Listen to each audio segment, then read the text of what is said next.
What it do, guys? It's your boy, the Juice. I am live. We're back again. Let's talk some more Nancy Guthrie. Let's talk. Welcome, big welcome to the stream. To those of you guys just tuning in, it's been about, I want to say about 3 days since I've gone live. So yeah, we got a lot to talk about. Savannah just recently did an interview. I can't wait to watch it. I mean, I didn't even watch the whole thing because I wanted to save a majority of it so we could watch it together. I know a lot of you guys probably already watched the video. However, we got some exciting new information from Savannah. And I really want to talk about that tonight because I felt like the interview, which was Savannah's very first interview that she did, is scripted, obviously, you know.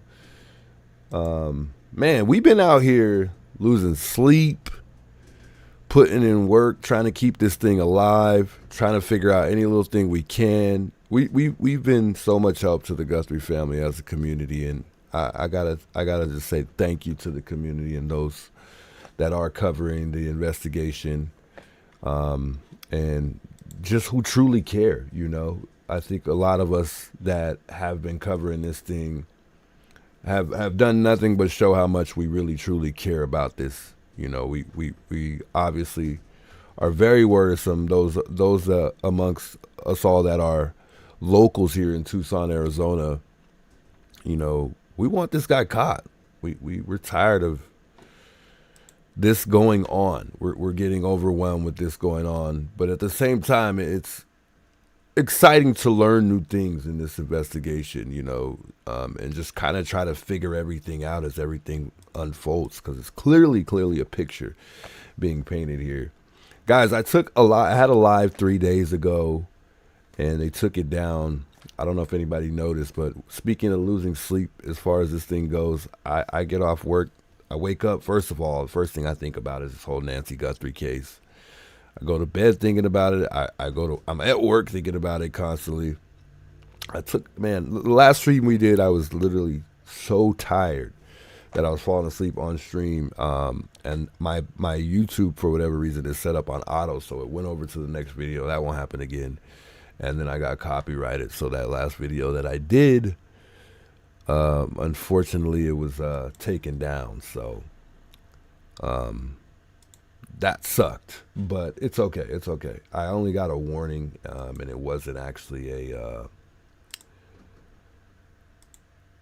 didn't actually get a strike, so that was good.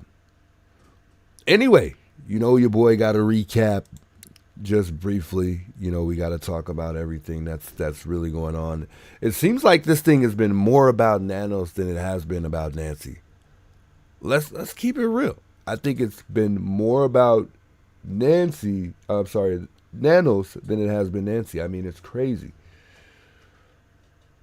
It is crazy. We got a guy who was arrested just recently in the police department. And there's a lot of hype behind that on whether or not this could be tied to Nancy. So we got to talk about that today. But I want to dive right into this interview. I want to talk about this interview. Before I do, I would like to give a shout to someone in the comment sections who made a comment. I think, you know, some people kind of understand. And he went on, he goes by the name of Quentin Broom. Shout out Quentin Broom, man. I appreciate you. He says, good on you, Juice, for such work and having 2 jobs. I wish you could work them in better so as to get a good night's sleep. It's admirable sacrifice you've made. I'm praying you find a way to work more sleep into your schedule because you deserve it. One idea would be to do longer streams on your days off and short circuit work day streams, and you could put your full energy into it on your work on your weekends. That is if you have any. Take care, Juice. Much love. I appreciate it. Thanks for understanding. Thanks for just observing it, just understanding what's going on. I appreciate it, bro. I mean, it's a lot, and I try, and I definitely want to be here more, and that's a goal, and we're definitely gonna make that happen. That's for sure. As well as doing longer streams. It's 4:36 a.m. in the morning here in Tucson, Arizona. I don't know what time it is for you, but it's really, really late right now for me. But I'm a busy guy. I had to get a lot of things done, and I'm also a dad as well. But anyway, I don't want to waste too much time here. We got a lot to talk about. Let's talk about it. But first, I gotta do a slight little recap, just so everybody's in tune and updated based on what's been taking place lately.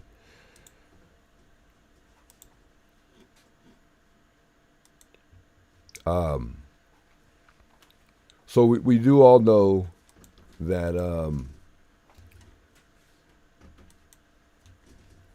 investigators are focused on really 3 days, which is January 11. Neighbors reported that investigators requested a surveillance footage from this date, and then January 24th, neighbors reported investigators requested surveillance footage from this date as well, and then January 31st. That's when Nancy was last seen at her home on this date. And then authorities believe she was taken by that masked person in the surveillance video we see early morning of February 1st. There's a petition, we obviously know, for Mr. Chris NANOS.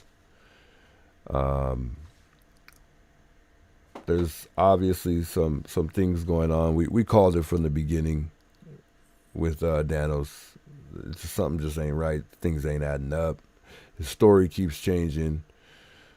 And I believe they're finding out that, well, first of all, we know he's made false statements.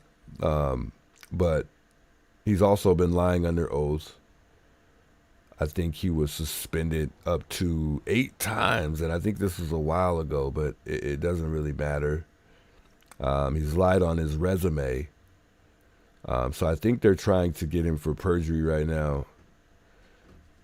And that's pretty much it with Nanos as far as getting those signatures signed. Don't know where we stand with the signatures. Originally, it was supposed to be I overheard that it was supposed to be 1,000 signatures, but I believe it's actually 120,000 valid signatures from Pima County voters, which makes it a lot more difficult for it to happen. That's the goal. I guess that's the goal. I don't know where whoever said that was getting their information as far as 1,000 signatures. I'm not seeing that upon doing some research here. So, yeah.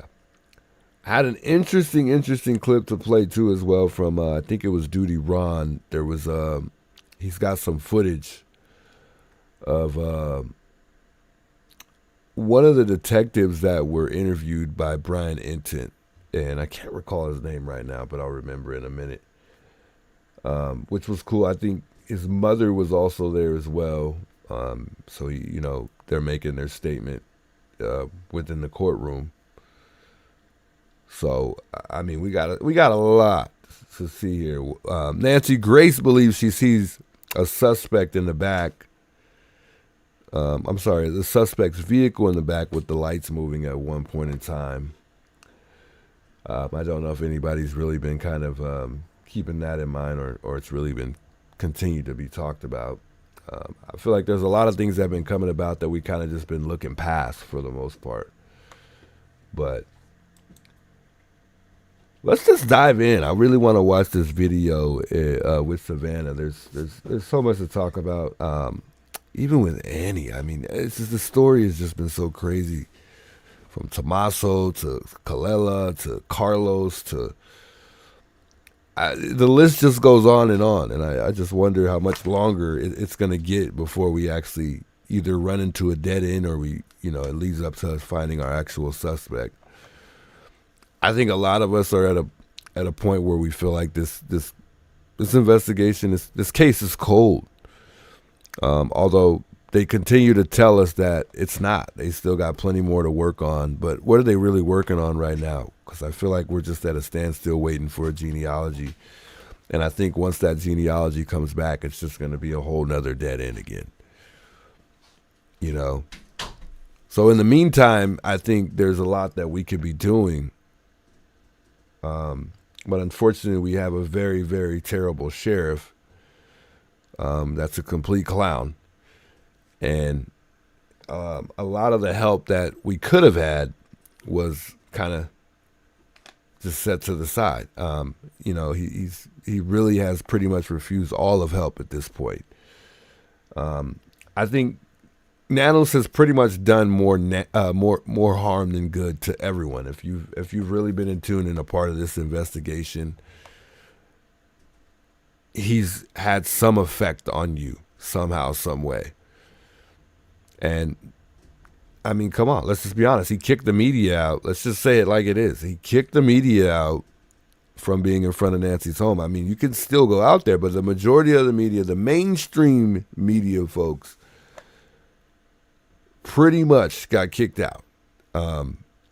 It started with the them making it a one-way, and then at one point in time, they went ahead and put signs up, so to the point where if you park in front of Nancy's or anywhere in that neighborhood, you'll get a $250 fine. I mean, this guy has done everything in his power to just, it almost seems like he's doing everything that he can to try to make this go away. Which to me, that's a huge, huge, huge red flag. And I not only think they need to get him out of office, but they definitely need to investigate this guy. He needs to be investigated, period. And I said this before. I almost wanted to start a protest at one point in time, which, I don't know. I don't even know how to start a protest. I don't know.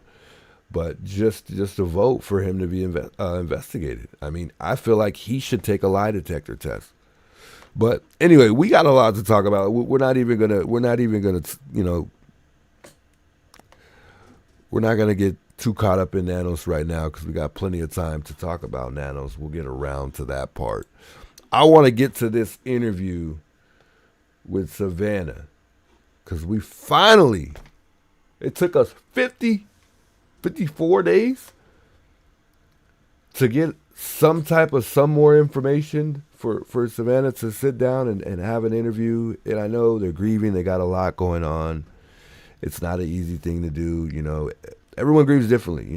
We all deal with our emotions differently. So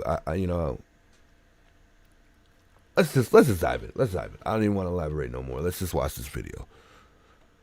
Agony. Mm-hmm. Yeah.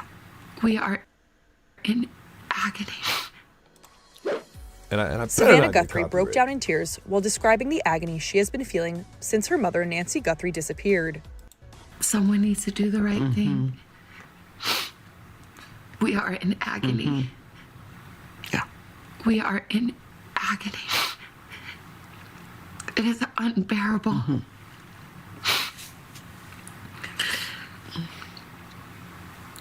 And to think of what she went through. I wake up every night, in the middle of the night, every night. And in the darkness, I imagine her terror. And it is unthinkable, but those thoughts demand to be thought. Yeah. And I will not hide my face.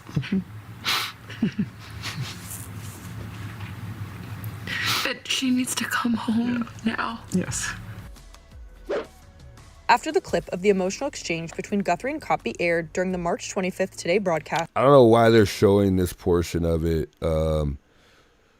like this. I don't recall getting this. I uploaded the wrong video. However, this is just the beginning. This happened, I believe. I think it was what was this on I think it was on Wednesday, which was the 26th. The 26th. And we were told we'd get, an interview. So we're gonna get these interviews in parts. We're not gonna get the whole thing, guys. They're I don't know. I just feel like this is kind of odd to me. I don't really get it. I don't get the point of giving us pieces and bits of the interview that they had. I really don't get that. Why not just give us the whole video?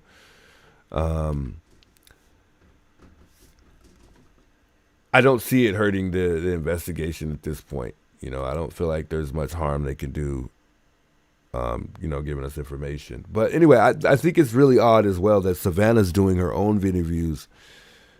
And the sheriff, we have him on the other end, which has taken many other interviews before this. This is Savannah's first interview.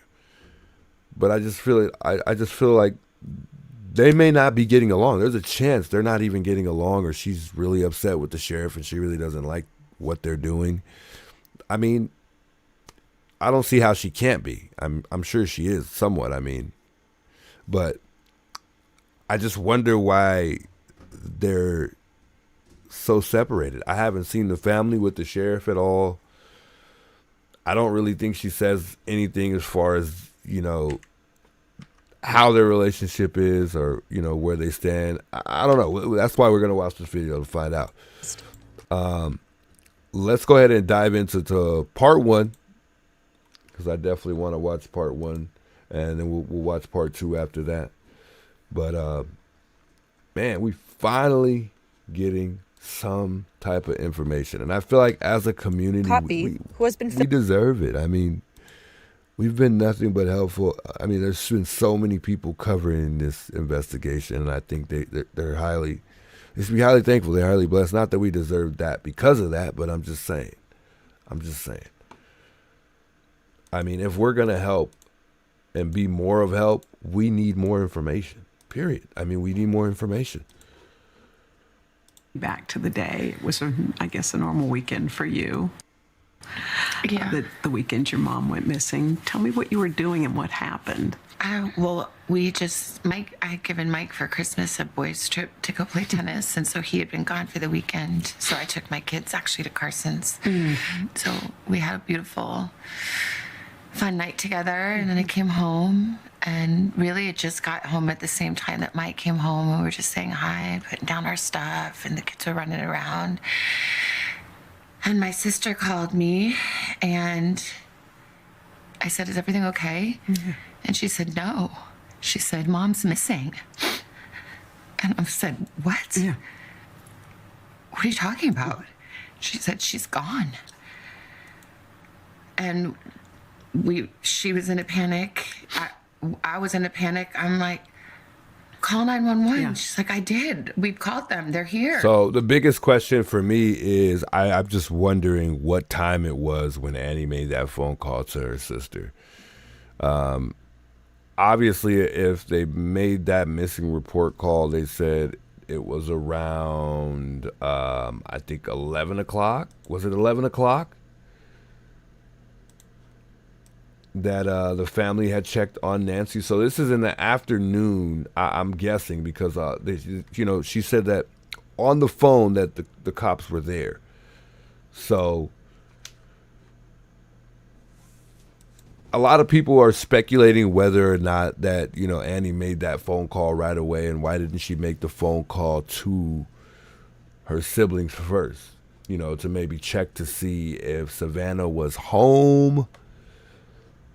Or, being that she's in New York, if she was home, as in she came to Tucson, Arizona, and maybe picked up her mother and they just didn't realize that, or she didn't call and tell anybody. I don't know. In a panic situation, I really can't say what I would do. Personally, for me, I would probably call my siblings first. I think that's just a normal thing for me to do before reaching out to police. I feel like I'm going to go around the circle, the family circle first before I go to authorities. So it is a little suspicious that Annie Annie was able to just report her mother. It sounds like Annie reported her missing right away. Like she didn't even give it any time. My question would be, I'm gonna hold that thought. I'll ask y'all this question in a minute. Let's run through this. We thought that she must have had like some kind of medical episode in the night, and that somehow, the paramedics had come because the back doors were propped open, and that didn't make any sense. We thought maybe they came and there was a stretcher and they took her out the back. But her phone was there and her purse was there and all her things. And it just didn't make any sense. So, Annie and Tommy had already called all the hospitals, but then I'm like, I'm going to call the hospital. So then I started calling the hospitals, and the police were there and talking to her at the same time. And it was just chaos and disbelief. Within hours, Savannah was making the long journey home to Tucson. You saw Annie and Cam when you got to their house. Tell me about that moment. Just disbelief and hugging each other. And I think we were on the phone with the sheriff and trying to, really make clear from the very early moments, Annie and Tommy were saying this isn't that case that you are used to where someone wanders off. She can't wander off. My mom, she was in tremendous pain. Her back was very bad. She was trying to, on a good day, she could walk down to the mailbox and get the mail, but most days not. So there was no wander off. And the doors were propped open. Yeah. And there was blood on the front doorstep. Now that's crazy.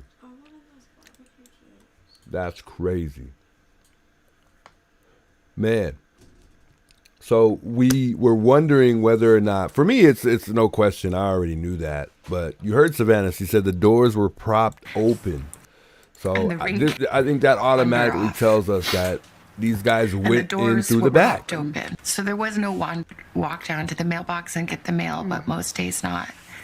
So there was a way she could walk down, she was trying to, on a good day, she could walk down to the mailbox and get the mail, but most days not. On a good day, she was able to walk to the mail. But most days she was not able to even walk to the mailbox. Remember, after hearing reports, they said that Nancy could walk at least 50 yards. That's half of a football field. So that brings me a question that I was just going to ask a second ago.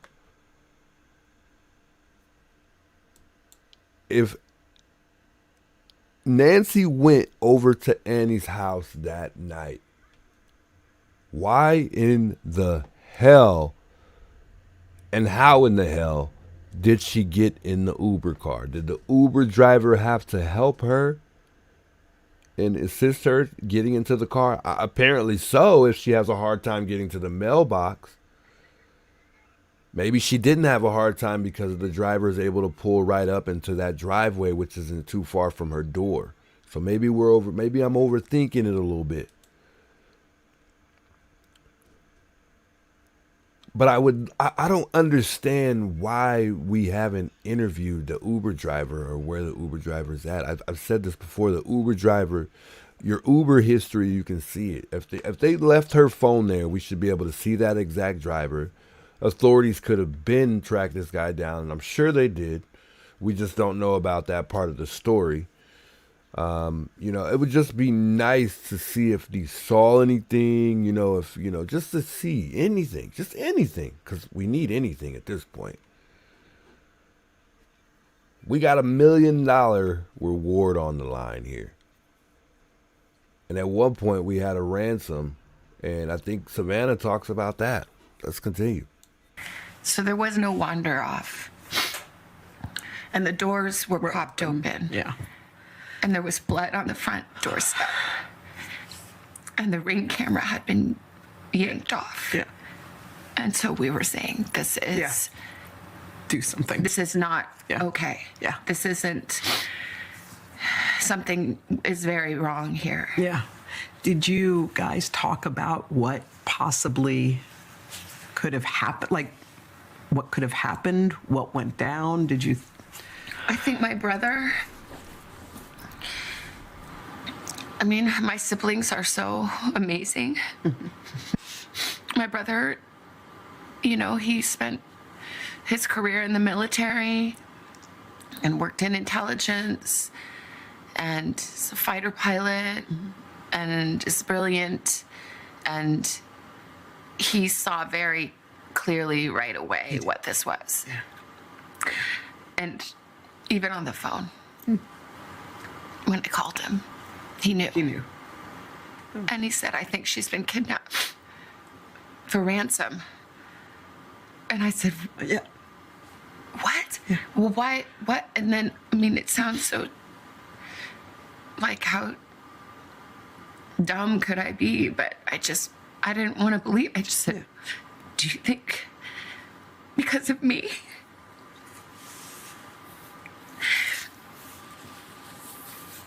And he said, I'm sorry, sweetie, but yeah, maybe. But I knew that. You did. I hope not.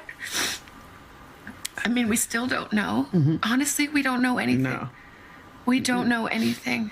So I don't know Yeah.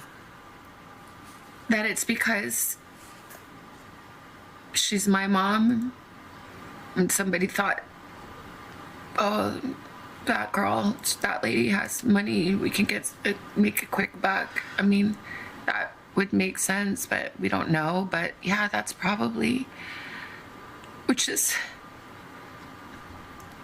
too much to bear. To think that I brought this to her bedside, that it's because of me.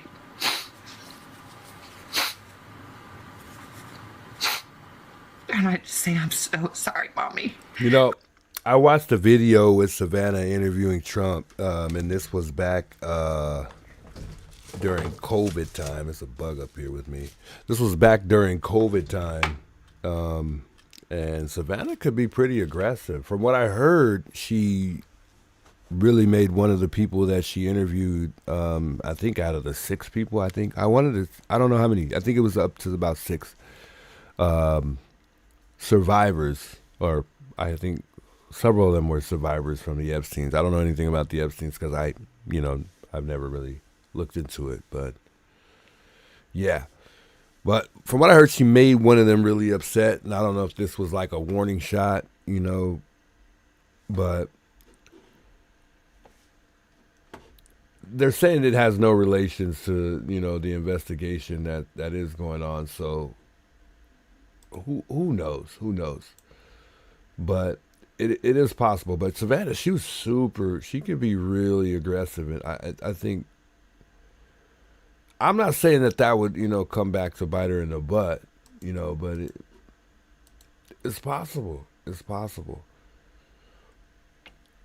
And I don't know I don't recall what exactly it was, but I know there was a story similar to this one, and that, the person was, I believe, dead fairly soon. I don't know if it was next day, but I know it was fairly soon. But the thing to me is these people that she was interviewing were survivors. So, well, at least I heard one of them were. And if that's a survivor, why would they come after her?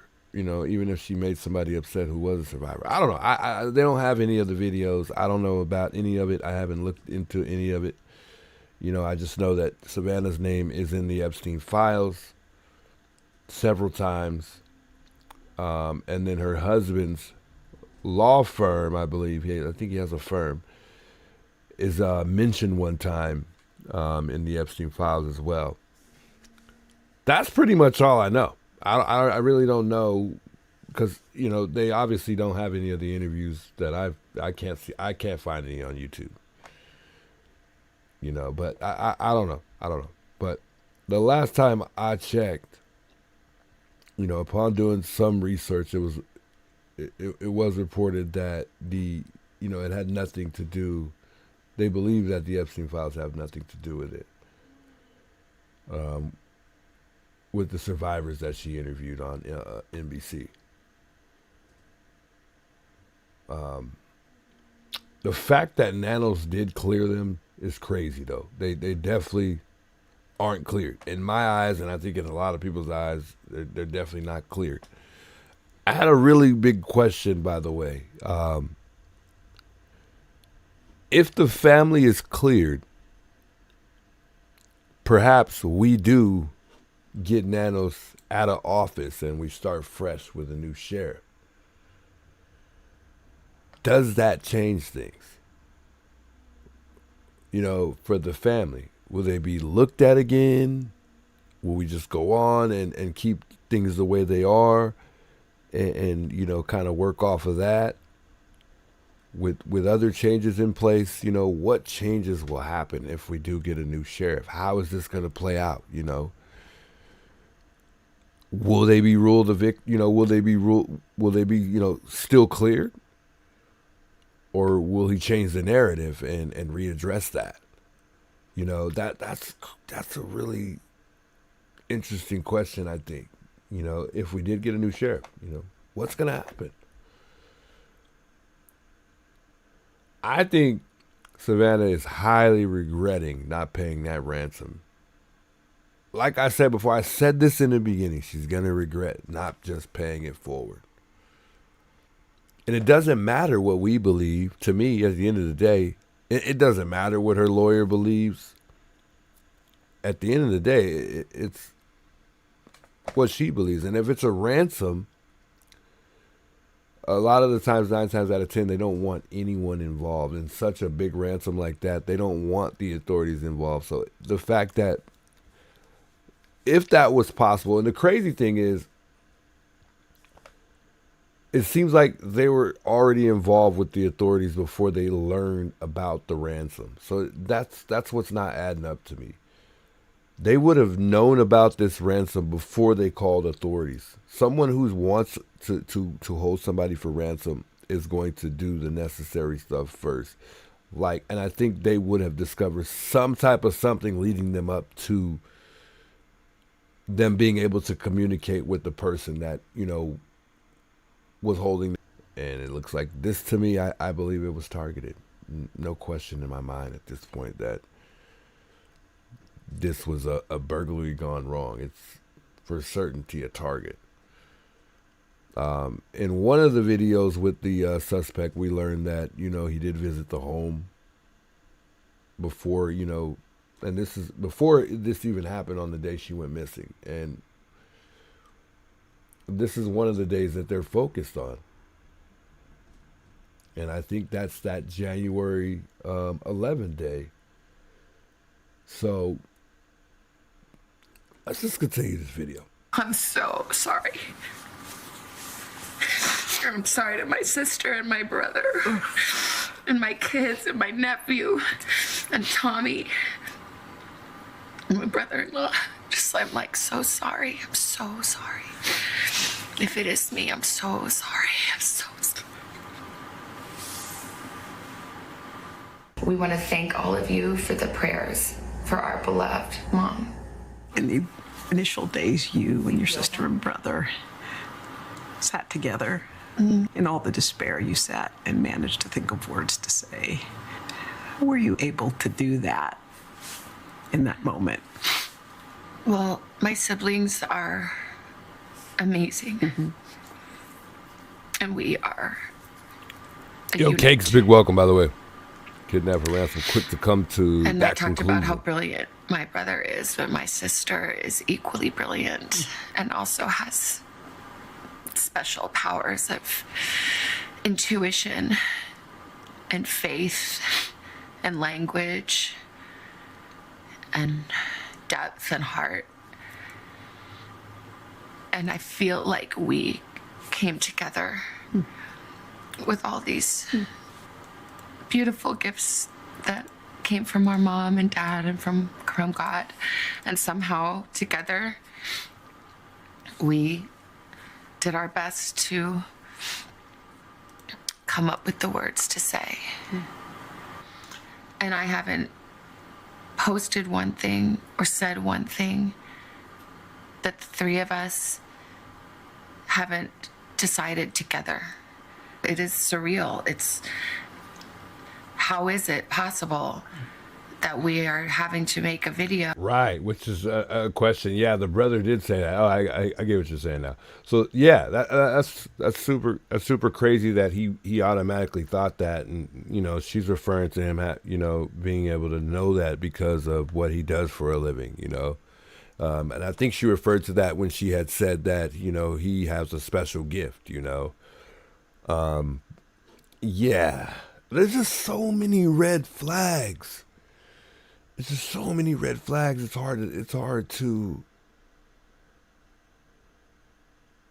you know, kind of wrap your finger around it. You know, it's just really tough. Like, this has got to be the hardest investigation that I've ever, you know, observed, that I just can't really figure things out without overthinking it. This investigation has been so everywhere, it's so hard to not. And that's why I always remind everybody to stick with the facts, because it's so easy to overthink this. It really is. It's insane. Oh, speaking to a kidnapper who took an 84-year-old woman in the dead of night in her pajamas with no shoes, without her medicine. This little person. And to beg for mercy. In the days that followed, multiple notes demanding payment were sent to various media outlets. The ransom notes or ransom requests came. Did you believe those to be real? There are a lot of different notes, I think, that came. And I think most of them, it's my understanding, are not real. And I didn't see them. But, you know, a person that would send a fake ransom note really has to look deeply at themselves. Yeah. To a family. What is it going to hurt if they need to let us see this ransom note? I would like to see word for word what this ransom note looks like. What is it going to hurt the investigation if we see the ransom note? They're already giving us most of the details in the ransom note. So why is it so that we're not able to see this letter? I mean, it's not, I don't feel like it plays any harm in this case. I don't. And I don't understand why we're getting information from Savannah piece by piece. I don't get it. I really don't. What's the holdup here? What's stopping Savannah from getting out here and searching with us, you know, or Annie and Tommaso? I get it, you know, there's a lot of, I guess it's hard. It's hard to be in the public eye if you're Savannah, if you're Annie, if you're Cameron, if you're any of the people that are involved as a family. You can't really get out here with us. Why did Savannah leave? Why did she go back home? Did she just need to reset? Is she coming back? You know, is she kind of giving up and just walking away from this thing and just going to continue to talk about it at home and go back to the Today Show and just kind of leave it behind her? Why leave? We're not giving up. We're not going nowhere. We're gonna stick around until they find this guy, until they find Nancy. I feel like we deserve a little bit more than this. And the fact that this is scripted, I don't know if that was her just trying not to slip up and say the wrong thing. I think it's one thing for her to gather her thoughts, write this all down, you know, based on what she wants to say, so she can land her plane appropriately based on whatever she's trying to deliver to the public. I get it. But we want to know. We just want to know what you know. We really want to know. I really want to know if they're getting along with the sheriff. I really want to know if they're actually communicating. From what she's saying, they're communicating. But how is the communication? You know, are they on good terms? You know, are they, you know,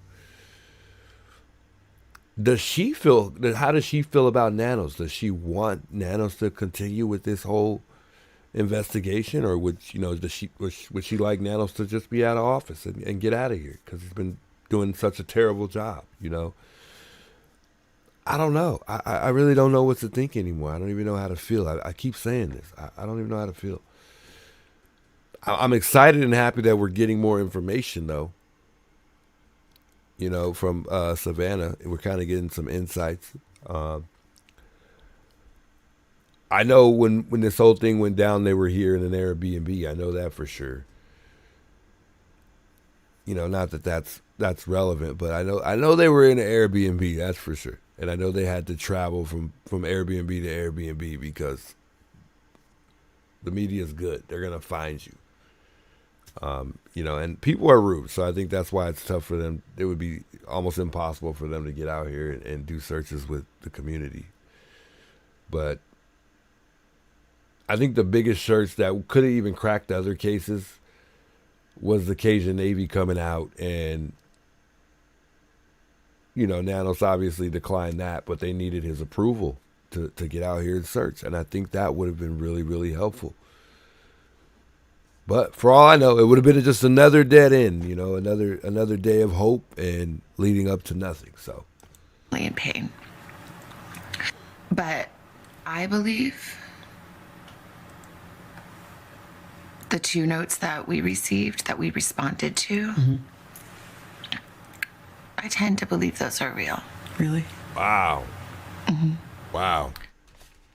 When the Ring camera video. How do you believe those are real? And if that's the case, we've all seen movies. I mean, yes, you know, we can't expect to go like in real life, but you know, you don't reach out to the police. If the ransom is legitimate, and by the way, TMZ got it first, as well as someone else. I can't remember the other news station. Who did they? Obviously, they spoke to Savannah first and not Annie. So I think Savannah was the one who learned about the ransom note first before anyone else in the family knew about it. I bet you TMZ reached out to Savannah first, you know, because she's, you know, the famous one, and it's just how it is. I think that's just how it went. I don't know. Surfaced, and you could see who that person was. Just tell me what you thought when you saw those images of the person who took your mother. I mean, it's just absolutely terrifying. Yeah. It's just totally terrifying. And I can't imagine that is who she saw standing over her bed. Yeah. I can't. It's too much. Yeah. And I'm glad and grateful to the investigators and the technology companies that were able to find that video. To, I hope, at least with people of good heart and compassion, stop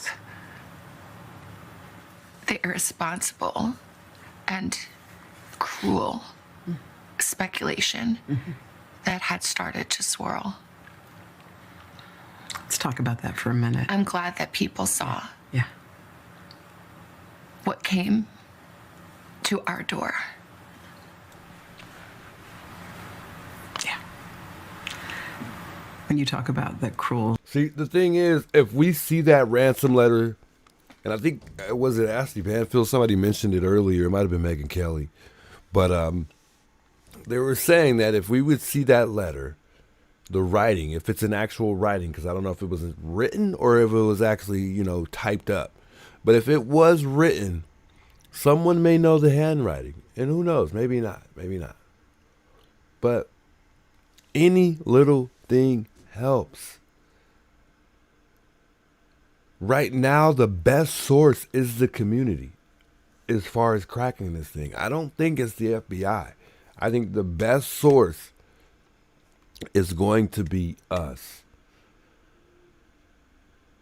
We are the source as far as cracking this case. I don't see investigators being able to crack this thing. And like I said before, 9 times out of 10, it's someone coming forward. If they don't have a suspect who isn't in there already telling on himself, it's someone coming forward. That's the only way this thing is going to get cracked. I don't see it happening any other way. I don't. Speculation, the whispers, the innuendo that it was somebody in your family. How did you weather that? It's unbearable. Yeah. And it piles pain upon pain.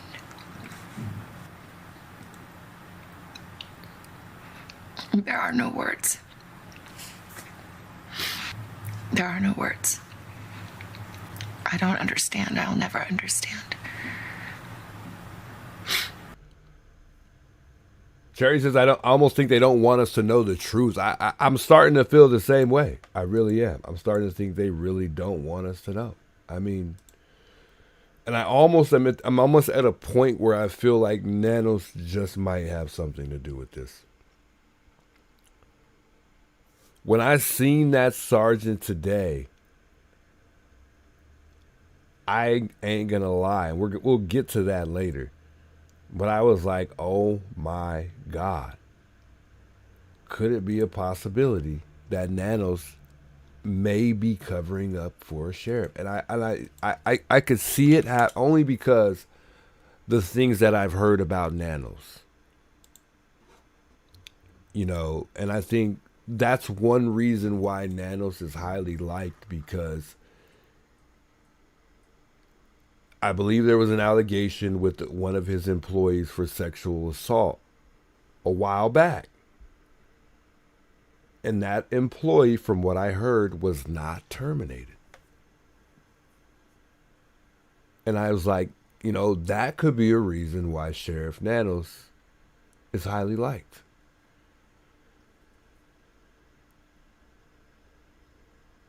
That's just crazy. That's crazy to me. And then here we are. We'll get there. We'll get there. Let's finish the interview. And no one took better care of my mom than my sister and brother-in-law. And no one protected my mom more than my brother. And we love her, and she is our shining light. She's our matriarch. She's all we have. Savannah and her family stayed together in Arizona for weeks as the media coverage grew more intense. We had to move houses many times because people came, and not everyone is respectful, unfortunately. Yeah. You know? Mm-hmm. There was a night we had to leave in the dark in the desert, holding hands, me and my sister and brother and I, get into a car waiting for us because the people outside were closing in. So we found a place that was safe, and then we couldn't really leave too much. So like those days are a blur. Yeah. Crying and praying. How did your family feel about the way the investigation was conducted? So I just want to read this real quick because I looked it up, and because I don't want to forget and I don't want to get off topic as far as Sheriff NANOS goes, though. But like I said, I feel like NANOS, there's a possibility that NANOS might just be covering this whole thing up. Highly. So in 2023, former Sergeant Ricardo Garcia was arrested, fired, and charged with sexually assaulting a female deputy at a party. The Pima County Sheriff's Department says Pima County Deputy Sheriff's Association and Board of Supervisors accused NANOS of delaying an investigation and failing to properly handle the allegations against the suspect, who was reportedly a friend of NANOS. Let that sink in. Let that sink in for a second. Let's continue the video. Well, it's still going. Yeah. And Yeah. people have worked tirelessly.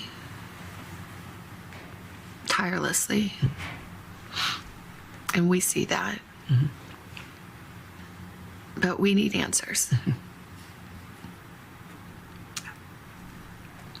We cannot be at peace without knowing. And someone can do the right thing.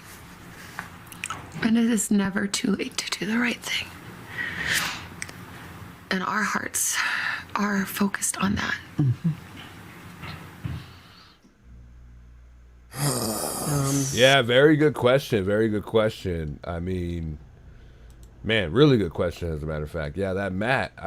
Yeah, why wasn't the mat taken, you know? Why? I mean, that could have been the piece of evidence that had the most DNA on it if they had taken the mat. I'm telling you right now, NANOS is playing this thing as if it's almost like he just wants this all to just go away. It was a crime scene at one point in time, and then they took the tape down way too fast, and then fast forward, it becomes a crime scene again. You know, it just, something ain't right. It's not adding up. We know something's not adding up. It almost sounds like, I mean, like I said, you know, when a detective or an officer is, you know, detaining you and you're going to get arrested, whatever, blah, blah, blah, and they ask you, you know, to pretty much tell your story. Okay, boom, you tell your story. They come back and they ask you the same questions again just to see if your story's changed. And from what I've observed with NANOS, his stories keep changing. But you would think somebody 41 years as a sheriff or police officer with, you know, an extraordinary amount of police experience would know how to talk, would know how to handle an investigation, conduct himself, you know. This is so crazy. This is just so crazy. Why do we even need signatures at this point? Why? It's like he forgot how to do his job. I mean, it's almost like this guy is saying, I'm going to do whatever I want. You're pretty much going to watch whatever's happening, and there's nothing you can do about it. Well, big thanks to Mr. Daniel Gutierrez, I believe. I believe that was his name, who ended up petitioning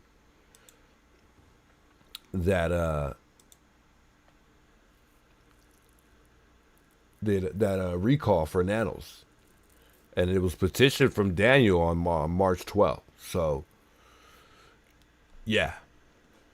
I mean, and I believe there's a video of them in the courtroom, and I want to watch that later on. I think I found the video, and I can't wait to check that out as well. And hopefully I got enough time, because it's getting real late for me. But I haven't streamed in several days, so we got to definitely dive into it. But as we're watching this next interview, so that was part one, by the way. We're going to watch part two with Savannah, and we'll go from there, man. We got a lot to talk about with NANOS, that's for sure. I think NANOS, he just cares about the money. He's probably out riding his Corvette right now. That's probably what he's doing.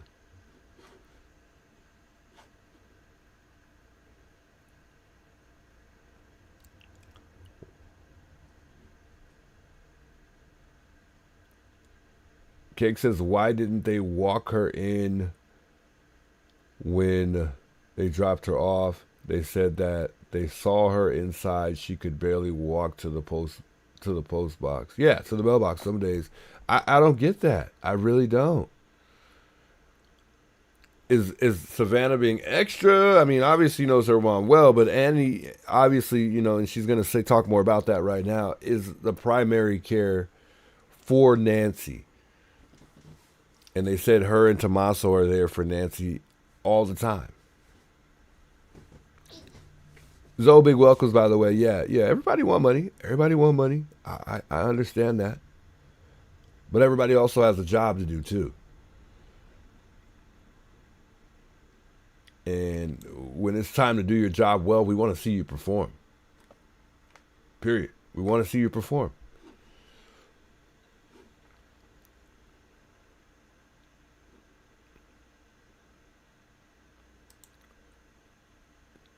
Jalen says he doesn't want to deal with it. Welcome, Jalen, by the way. Yeah. I could agree that he doesn't want to deal with it. I could agree. It's a high possibility, that's for sure. I think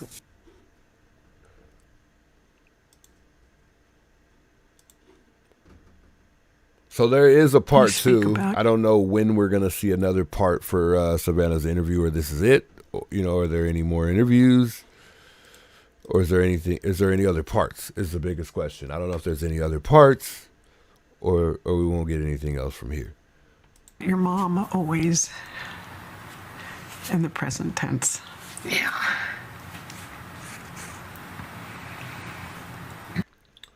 Lucky Lady. Let's read that real quick just before we dive into this part two real quick. Oh,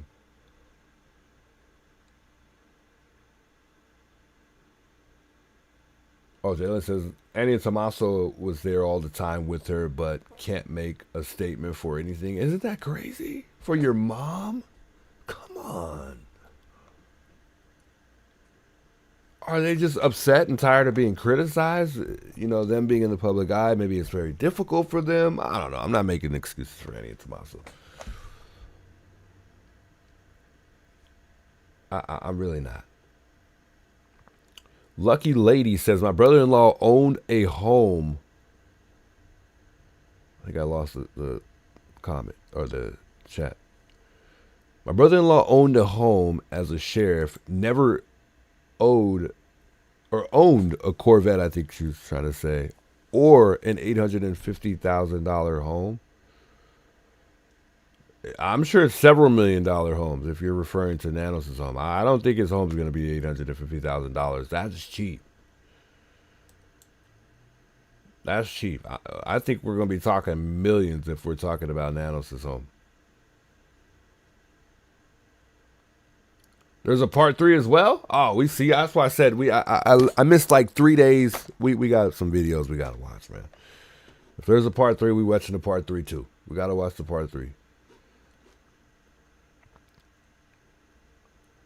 Several people tried to get them to talk. They refused. Yeah, and you know what's crazy to me is they need money right now. You know, and maybe they don't because they got Savannah. If Savannah could give away $500,000 plus offer a $1 million reward, then I only am led to believe that she can support Tommaso while he's not working right now, because he's definitely not going to be able to go back to work during all of this. There's absolutely no way you can work as a teacher with this going on. This is the biggest investigation, the biggest case in all of America right now, biggest mystery in all of America right now.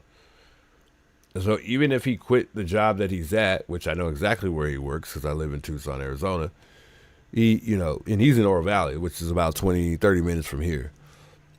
He doesn't live in Oro Valley, but that's where he teaches at. But even if he found a new job, he wouldn't be able to, he wouldn't last long. Absolutely no way he would last long. It's just too much going on right now. And if he does, I would be highly surprised. And I think that I'm only certain that Savannah is giving them the support that they need right now through hardship and, the time, whatever they need. I think Savannah is going to provide them that. And I'm pretty sure She probably already sent them a substantial amount of money so that way that she doesn't have to even consistently give them money throughout the weeks.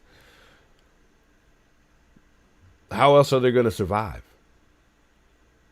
I think that's common sense. But that's just me, though. I could be wrong. You know, they could say very well. But I don't think just with Tommaso working, and I think it was, about $60,000 a year they could afford their home and save enough money to go on this amount of time. I don't know. Maybe so, though. Part 2, though. I mean, she is present tense to me.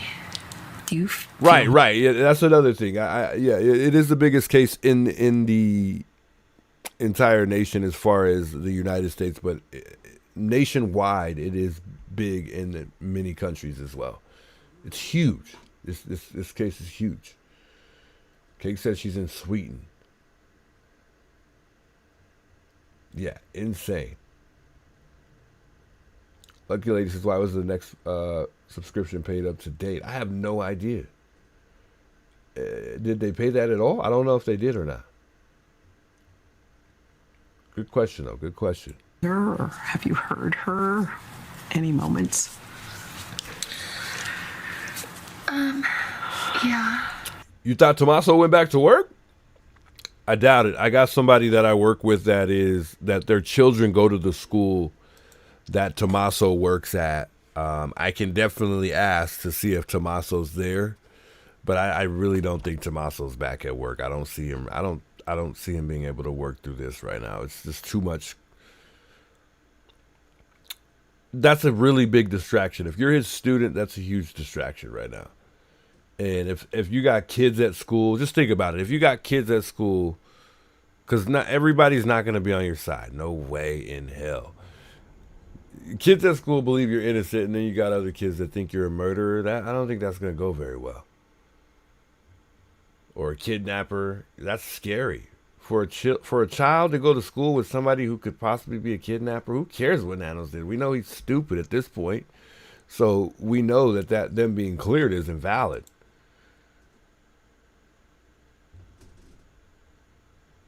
I don't know. There's a lot of suspicions going on. And we know Cameron, he's obviously, I think, deployed or went somewhere, so he hasn't been able to really speak up too much. But look, it's 2026. I'm not making excuses for Cameron either. I don't care where he's at. He can speak out too. It's 2026. We have devices. We have the technology and certain things that we can use to communicate without actually being present. We can communicate from anywhere in the world just using our cell phones. So if Cameron really wanted to speak out, he could. Because people are telling me that, Cameron was deployed or wherever he's at and he's not able. That's why we haven't really heard from him. I don't care.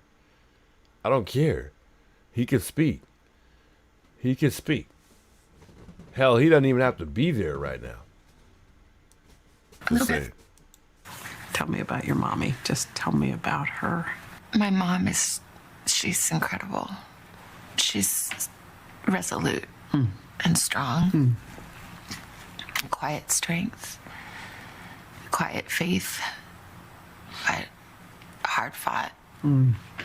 She's funny and a little mischievous, I would say, in her humor.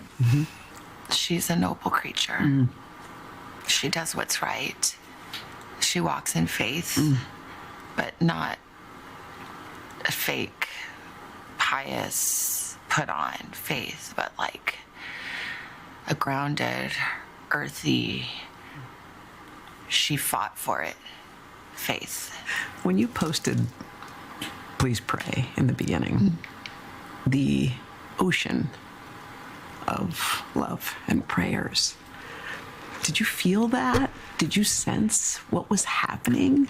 I do feel prayers, I do. I believe that. I think she would have been just amazed. Just truly amazed. One of the images that stayed with me through all of this was you and Annie and Tommaso walking up and looking at the flowers and at the notes. As I saw that, I thought, oh, I wonder if Savannah's going inside, and what that must have felt like for you to go inside of your mom's, your childhood home, your mom's house. Yeah, I mean, this is the house that we grew up in. It's really the only house I've ever known and remember.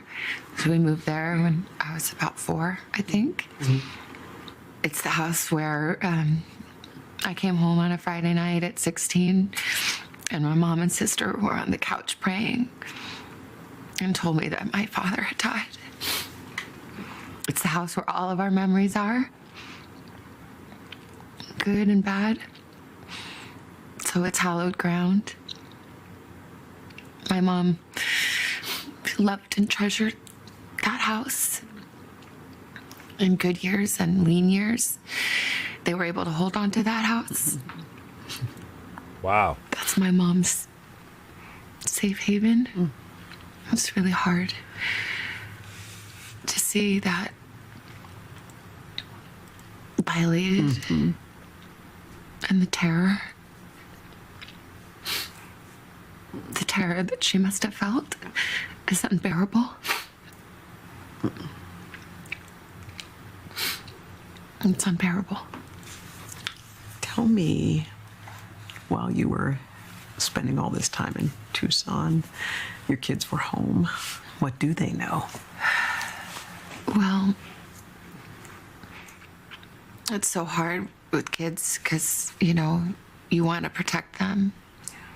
Vale would write me all the time, Mama, any leads? Any leads?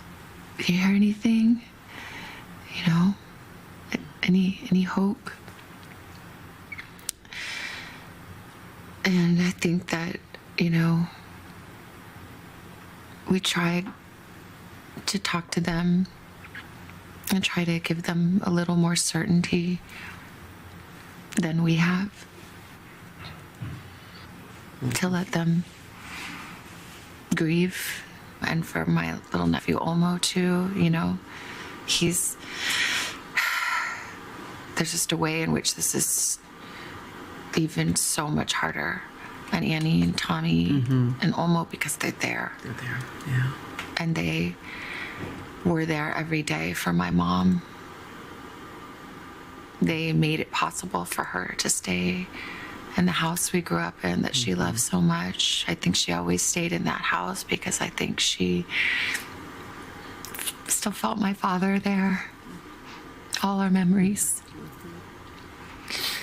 You know, let her have her space. And there's just a way in which this is just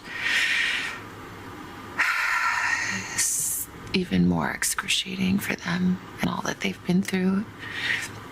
Man, that's got to be the toughest thing. That's so sad, man. What do you like? How do you tell your kids to, you know, what do you tell your kids, you know, when their grandma's missing? I just can't imagine. And me and my grandma were close, so I couldn't imagine that. You know, and you know, a lot of us have good relationships with our grandmas. My grandma, her and our relationship was a lot better than me and my mother's, so I can only imagine losing my grandmother. What a sad thing.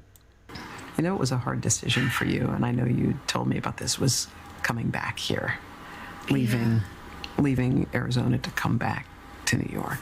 Why was that so difficult, that choice? I looked out the window of the airplane and just thought, where are you? Yeah. That desert, that beautiful desert that she loves. Where are you? Yeah. How could I leave you? But my mom taught me a lot about grief. Our family knows grief. My father passed when I was 16 years old. He was only 49. It was a shock. And I remember my mom saying in those early days when Daddy died, like, you have to get up and decide and do. Just decide and do. And she had read that in a book that meant a lot to her and her grief. And so I always remember that. So I'm trying to decide and do. Just get up and decide and do every day. You know, I've felt. She doesn't have to sit there and act like she's gonna be, you know, she's trying to cry when she's not able to cry. Like, if you don't have any grief for Savannah, stop sitting there and acting like you're gonna cry if you're not gonna cry. Like, we already know this was already scripted and everything, so why are you sitting there acting like you really want to cry and you really have this really strong, like, she's really sad for Savannah. Like, if you're sad, you're sad, but come on, man. Come on. That's kind of rude. Like, why is she sitting there acting like this lady's like she's really trying to cry in this interview this entire time? Like, I don't get it. Just stop. It looks dumb. It looks awful. Just sit there and do the interview. If you don't have much filter for Savannah and what she has going on, then you don't. But you look more stupid sitting up there trying to make faces like you're gonna cry. I haven't seen one tear. Not that it matters. We're not gonna make this about her, but I just find that odd that the lady's just sitting up there trying to make herself cry, just to show, you know, some type of empathy for Savannah. We all feel the story. We get it. But that's bothering, seeing her trying to sit up there and make these weird dumb faces like she's, you know, trying to cry, and she's not even crying. My goodness. Why didn't they walk in? I'm trying to read this comment here. Why didn't they walk her in when they dropped her off? I think I read this one. Yeah, they did. I did it. Okay, I just wanted to make sure. Trying to go back a little bit here because I'm missing some of y'all in the chat here, trying to listen to this interview. This interview's odd, but it's obviously scripted. I think, you know, she's going through this interview and kind of reminiscing on certain moments in her story that she wrote, which is not hard to do. We all would do it. I mean, but I get why she probably wrote this down, probably just to be, you know, to send a message. I think Savannah wanted to send a message. I think she obviously wants to keep this thing alive.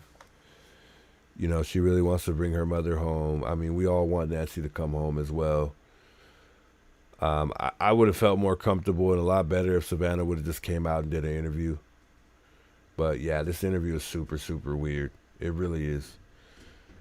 And I only say that because let's just continue to be. I don't even want to touch up on that. Let me not even say that. Let's just continue this. Just get up and decide and do every day. You know, I've felt terrible grief, and I felt unfathomable love and comfort.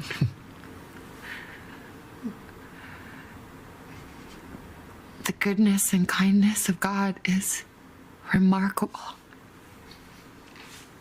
and in equal measure to my sorrow. Man, lucky lady, you read my mind. I was gonna say that a little bit earlier, but I was trying not to continue to keep getting on topic, but it's hard not to. We kind of have to. We got to just talk about everything. It doesn't even matter what we're watching at the moment in time. We're just going to talk about everything because there's just too much going on not to talk about everything. Yeah, why did they keep Annie's car? Why for so long? What were they looking for? Over 40-something days. Over 41 days, I want to say. I can't remember. I had wrote it down, but 40 plus days, or 40 days, they kept Annie in Tommaso's car. I believe they were seen at the house sometime this week. And it looked like she had a brand new car. Looked like a brand new car to me. She showed us how to survive the unimaginable. When she lost my dad, she was 46 years old. She had 3 kids. She had never worked outside the home. She had to get up. She had to find a job. She had to mother 2 teenagers and 1 young adult just starting making his way into the world. She took care of her mother, her brother, who had Down syndrome. She invited to come live with us. She worked part-time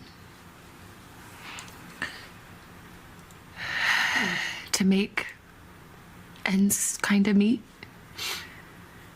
She found a way, another job, a job she turned into a full-time job, a job she turned into a career. She had a second life of purpose and meaning. She had a million friends. She stayed strong for us. She was resolute. She was real. She grieved. I remember moments in my childhood and those days after my dad died. She was so strong. But some mornings, before dawn, when she thought we were still sleeping, I would hear her crying at my door. To not be alone in her grief. So she taught me to be strong, but she taught me to be true.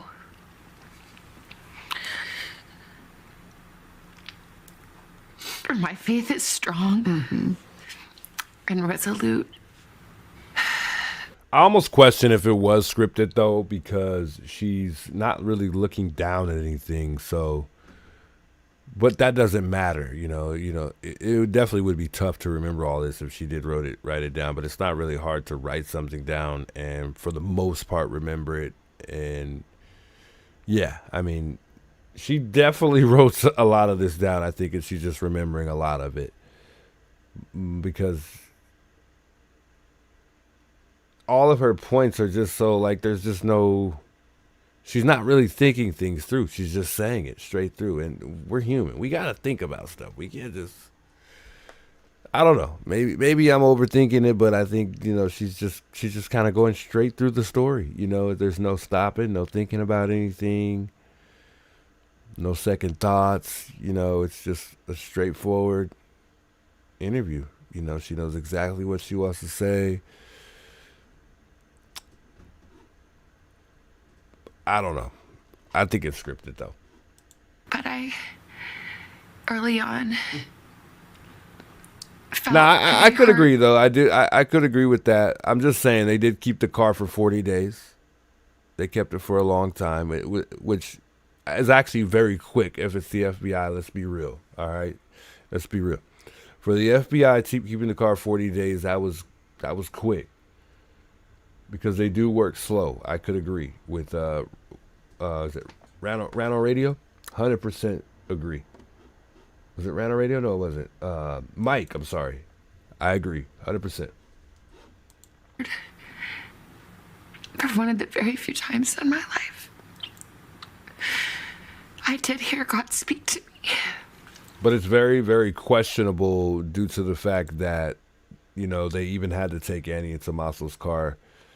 And I think we're all led to believe that when a family or when there's a murder going on, the family's always the first one that gets investigated before anyone else. I do want to say that depends on what's going on. It just depends. The family isn't always the one who's investigated first. But when they have no leads and they don't know where to start, I think that's when they start with the family first. But I don't know. I'm not an investigator. I don't know how they go about it most of the times, but I have seen many cases where they don't start with the family. So, I just think they didn't have anything going on. So, and a lot of times they do have a really sufficient lead in investigations, so where they don't even have to start with the family. And then sometimes they miss who it is, and it turns out to be the family. So, I don't know.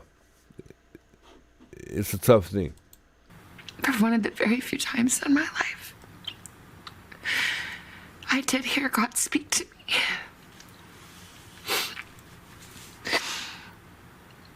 As I said to myself, I can handle anything, God. I can handle anything. I just can't handle not knowing. We can't handle not knowing. Yeah. I have to know. And I heard a voice. And it said, you do know where she is. She's with me. She's with me. So whether she is on this earth still, or whether she is in heaven, I know where she is. I know who she's with. But we need to know. I don't really understand that part, you know. Look at everybody on this on the cast right here on the NBC show here. They felt that story. Yeah, I mean, I don't know why she said that though. I don't really understand the part where she said she heard a voice. Am I missing something here? Let me hear that again. I know where she is. I know. She's with me. So whether she is on this earth still, and I heard a voice, but I can handle anything. I just can't handle not knowing. We can't handle not knowing. Yeah. I have to know. And before she gets there, you know, I got to touch up on that right there, on that very specific part. The fact that, you know, she says that she can't handle not knowing. I agree. Like, that's exactly how I feel about this investigation going on. Like, I'm 100% with her on this. Like, I don't know how long. It's going to take me a very long time for me to get over this because I really want to know. I'm dying to know. You hear me? I am dying to know what the hell is going on here. It's going to take me a long time to get over this. Like a girl that I really, really liked and loved that broke my heart. It's going to take me a long time to get over this one. I don't know when, but it's going to be a while. It's going to be a while before I'm past this here. I really want to know. We all, as a community, want to know. We want to know more. Even if you tell us a whole lot today, we still want to know more. I don't care. Tell me more. Tell me more. And I heard a voice. And it said, you do know where she is. She's with me. She's with me. So whether she is on this earth still, she's with who? or whether she is What is she in heaven, talking about? She heard a voice, but she's with me. What is Savannah saying? What does this mean to you? Am I slow?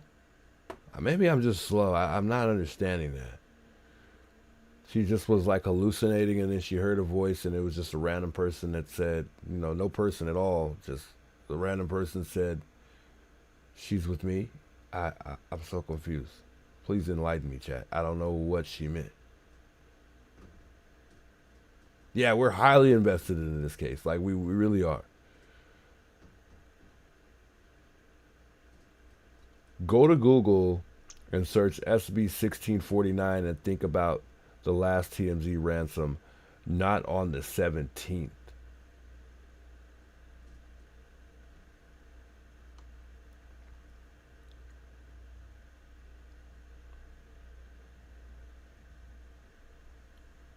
Pull up the Senate bill and everyone in here will understand, I promise. Why do you think they're not talking about the money, huh?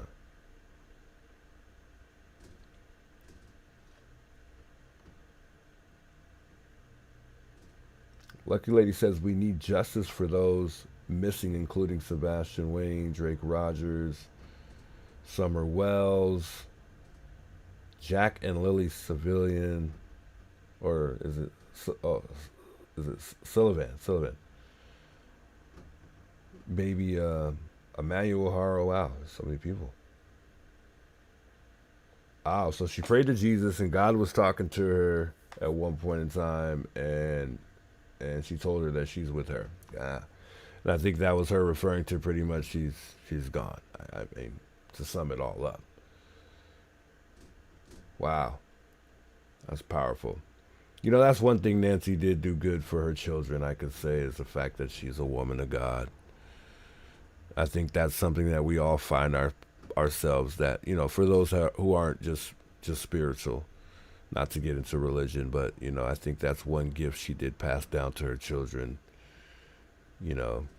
And you can kind of see and understand that Savannah's utilizing that gift by talking to God. You know, a lot of people don't know how to talk to God. A lot of people don't know how to build a relationship with God. A lot of people don't have a relationship with God at all.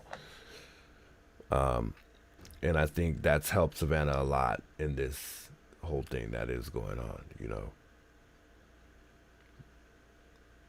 But, yeah, this is just really hard. It's a tough thing. You know, I'm a, you know, not to get off topic, Jack, but I'm a guy like where I'm not afraid to be emotional in front of anybody. I don't care. If I feel like I'm going to cry right now, I'm going to cry. I would literally cry right here on stream if I felt emotional in any way.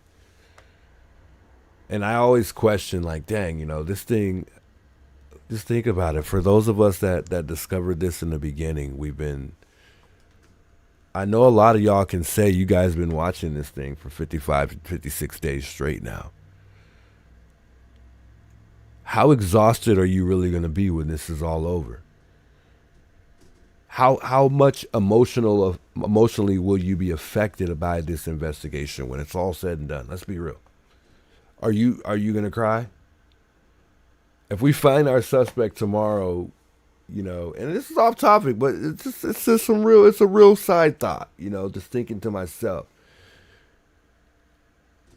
How affected are you by this investigation? I feel like I might just let some tears go. I'm not even gonna lie. Like, I really feel like this has affected me a lot.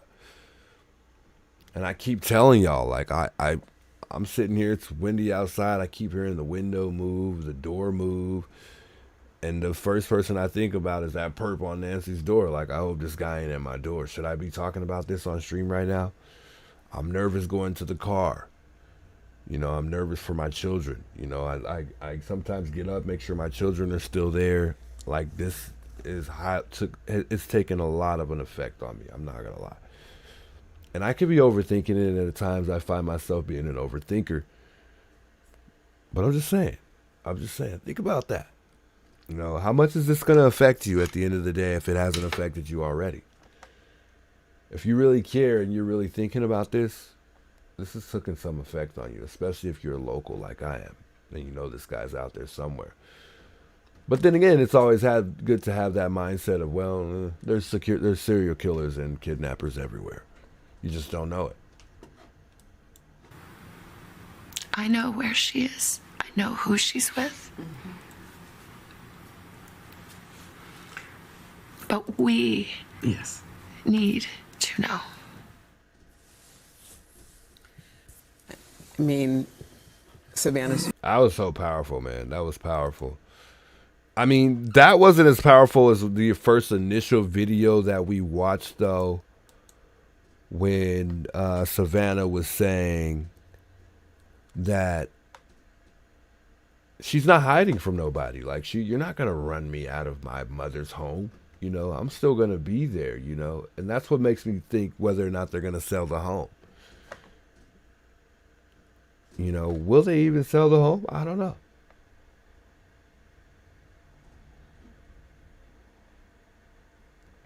I feel like they might just hold on to this house. But also something tells me they're going to get rid of it because of all the maintenance. You know, we see landscaping come, the pool cleaners come in, they're putting up cameras on the house. You know, I don't know. I feel like they might just keep this house. I mean, why do all the necessary work when they could sell it as is if they're going to sell it? You know, but from what I've seen, based on everything that's been happening, that's routine, obviously, I think they're going to keep the home. I don't know.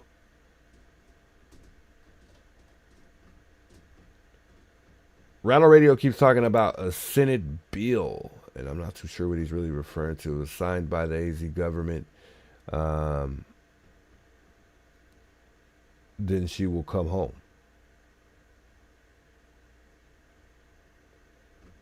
So it says, when the Senate bill SB 1649 passes and gets signed by AZ government, then she will come home. Huh. So confused.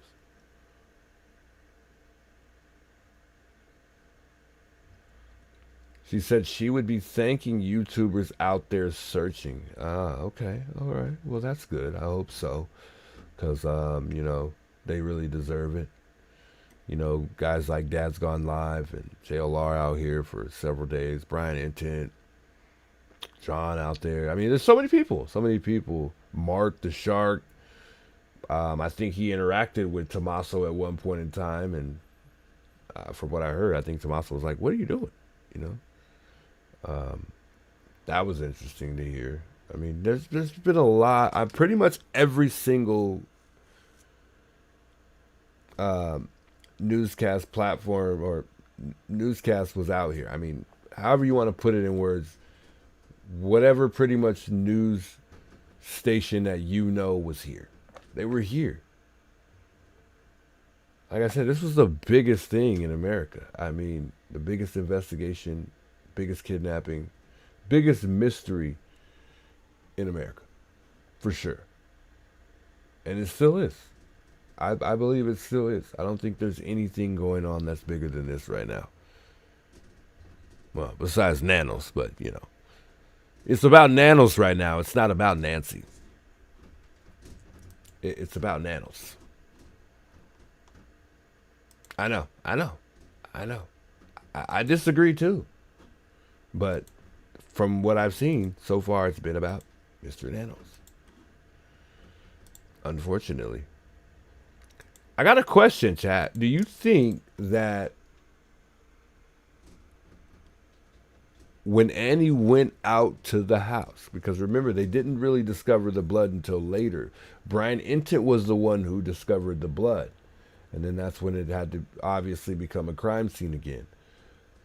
Did Annie and Tommaso see that blood before anyone else did? Or, you know, I just wonder if they saw that blood. Did they even go in the house once they realized that she was missing? Did they even go to the house? Did they stay home and stay on the phone with the police? Because if my mom's missing, I'm going straight to her house. I'm going straight to her house. It's common sense, right? Although a million things are running through your mind at the time. But, you know, if my mother is missing, you better believe it, I'm on my way. Someone said there was a part 3 to Savannah's interview there. I'm currently looking for it if there is a part 3, and I think I just stumbled across it. So, but I think it's is it an extended cut? Oh, there is an extended cut. Okay, that's just probably like breaking it up. One thing I would have liked to hear from Savannah, and I don't know if she mentions it in this part 3 because I haven't watched part 3 at all whatsoever, is if, you know, what was Annie's, what was Nancy's personality like if she did wake up to somebody like this? I would like to know what her reaction would be. Would she be willing? Would she cooperate? Would she cuss him out? You know, how difficult was it for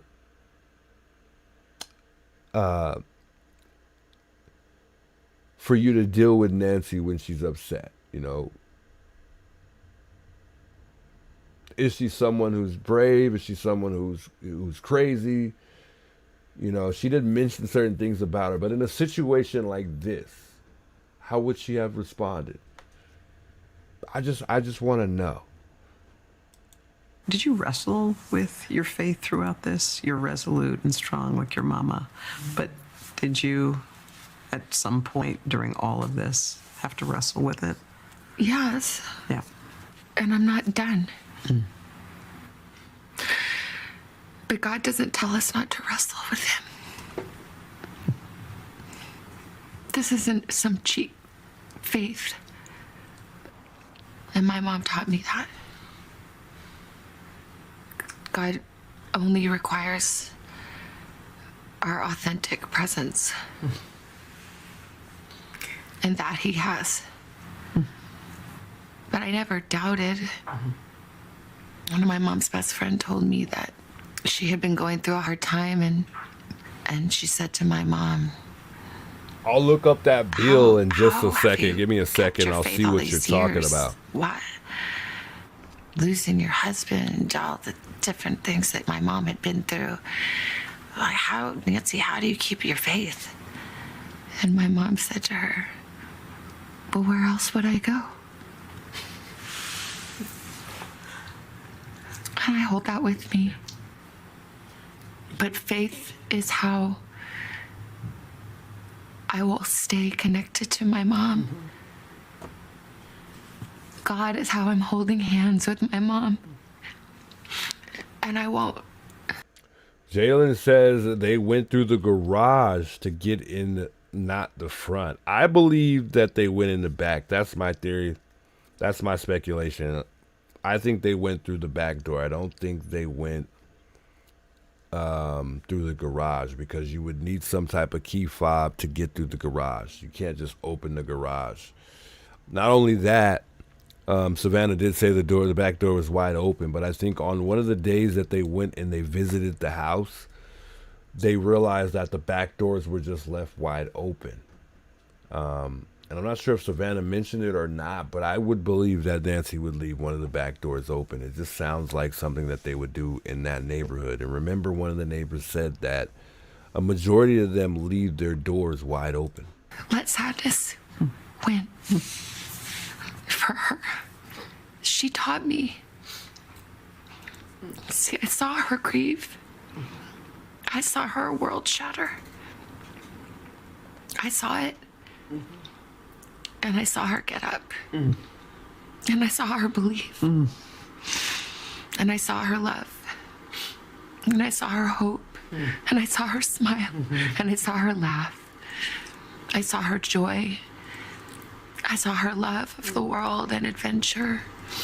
I saw her belief. I saw her faith.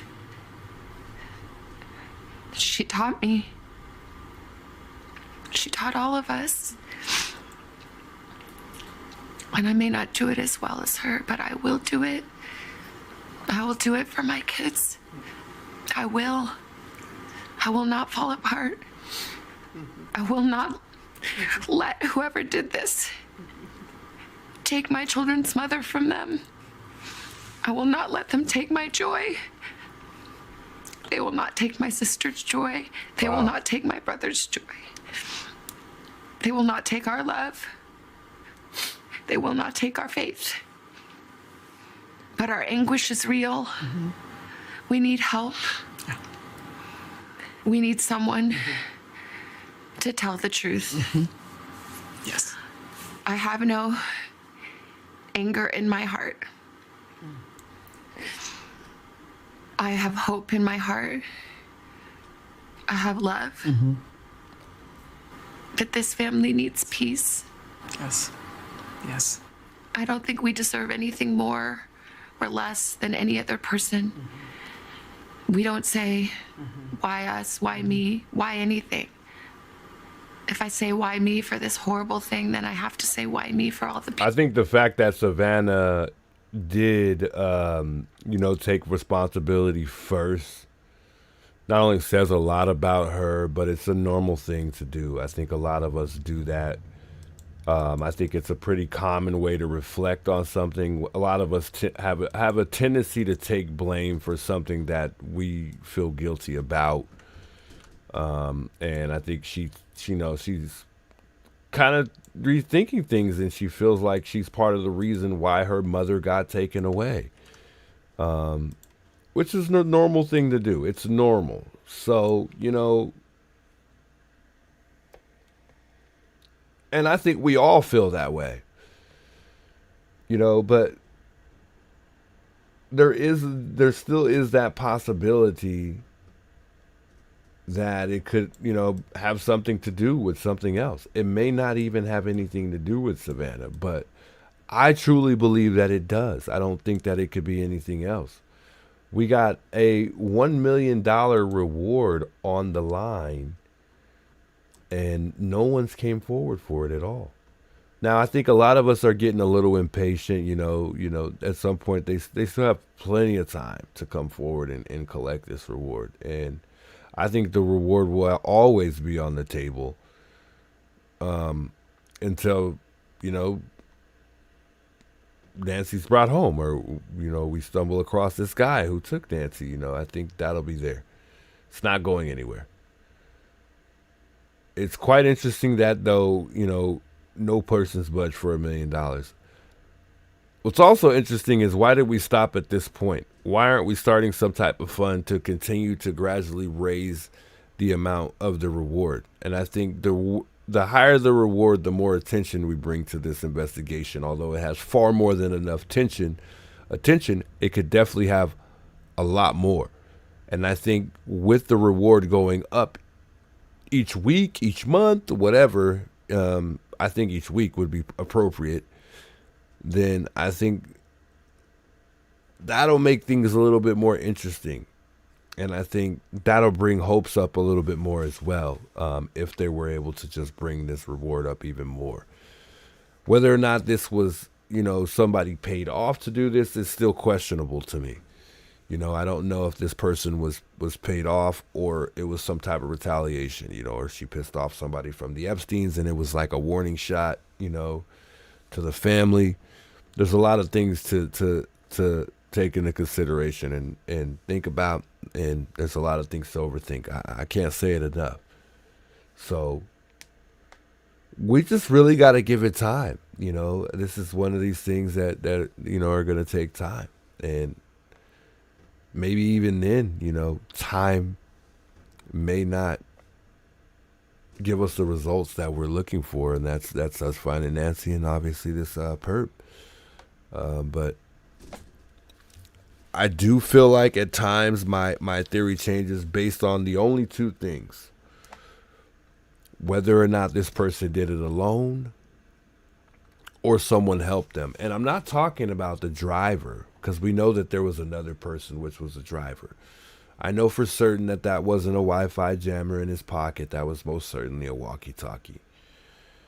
I know for certain it damn sure wasn't no scanner, because no one is going to sit there listening to police on a scanner unless it's hooked up to headphones, which it definitely wasn't, you know, while they're kidnapping a person and hope they hear if the sheriffs are coming, you know, at the moment in time they're committing a crime.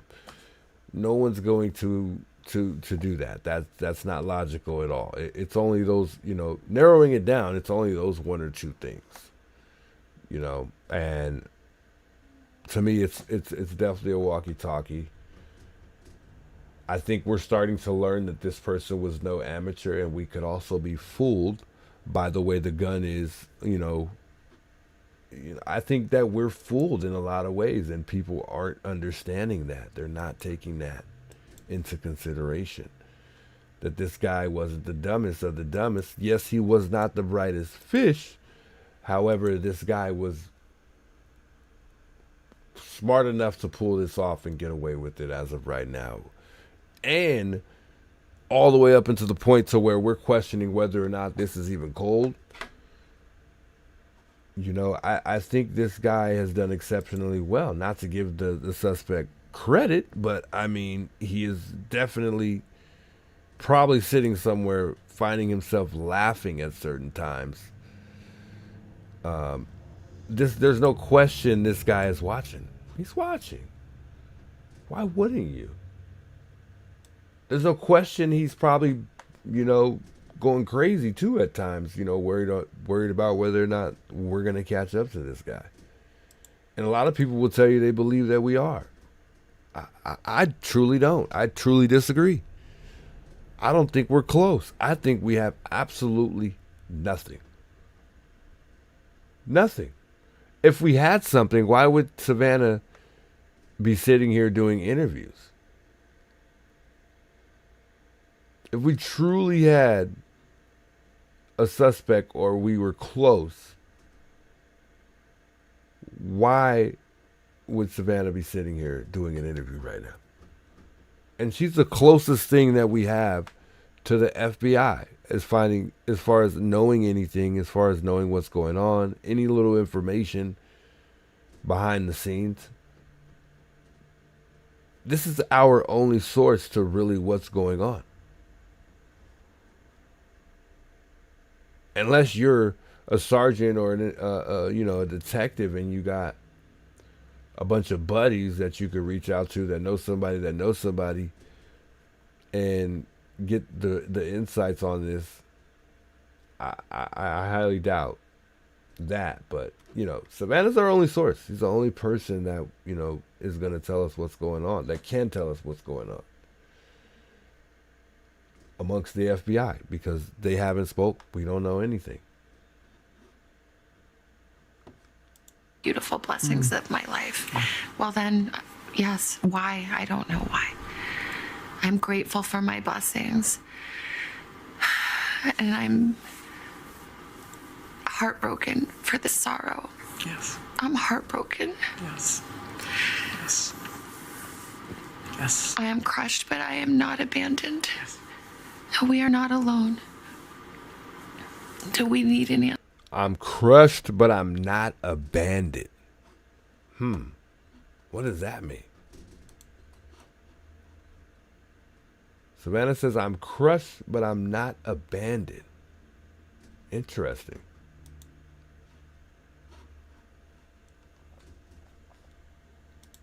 What does that mean to you guys, chat?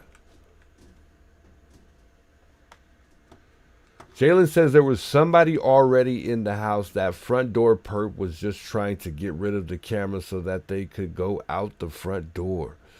That I could agree with. I think that they were trying to get out the front door and dismantle the camera, obviously, And I think that was the dumbest thing about the perp, the fact that he didn't know how to take off a Ring camera. He didn't make the effort to just pull it off. I think he was pretty slow in that area. But I think I lost your chat there. As far as there's somebody being in the house already, I don't know if I could agree with that one, though. I feel like they later came back. But I'm not taking that away from you. There's a high possibility that, they were in the house for a very long time, I definitely don't think that they were in the house for 41 minutes. It was I think it was a lot less than that. And if I'm wrong, and it was a lot more than 41 minutes. Now, I do recall at one point in time them saying that the house didn't look like, someone was trying to rob it. Everything was pretty much how it was. But we later learned from Savannah here that things weren't in their normal condition in the home. There were some things that were very odd. So, who said that, by the way? Was that Nanos who mentioned that? I think it was. Just sad. Just sad. Just sad. This guy is a joke. Yes. Can't wait to talk about Nanos because he's a joke. Yes. I am crushed, but I am not abandoned. Yes. No, we are not alone. Do we need an answer? And someone has it in their power to help. It is never too late. They went to the garage to get in, not the front door?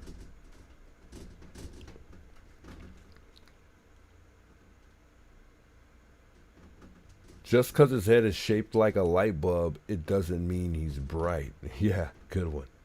Good one.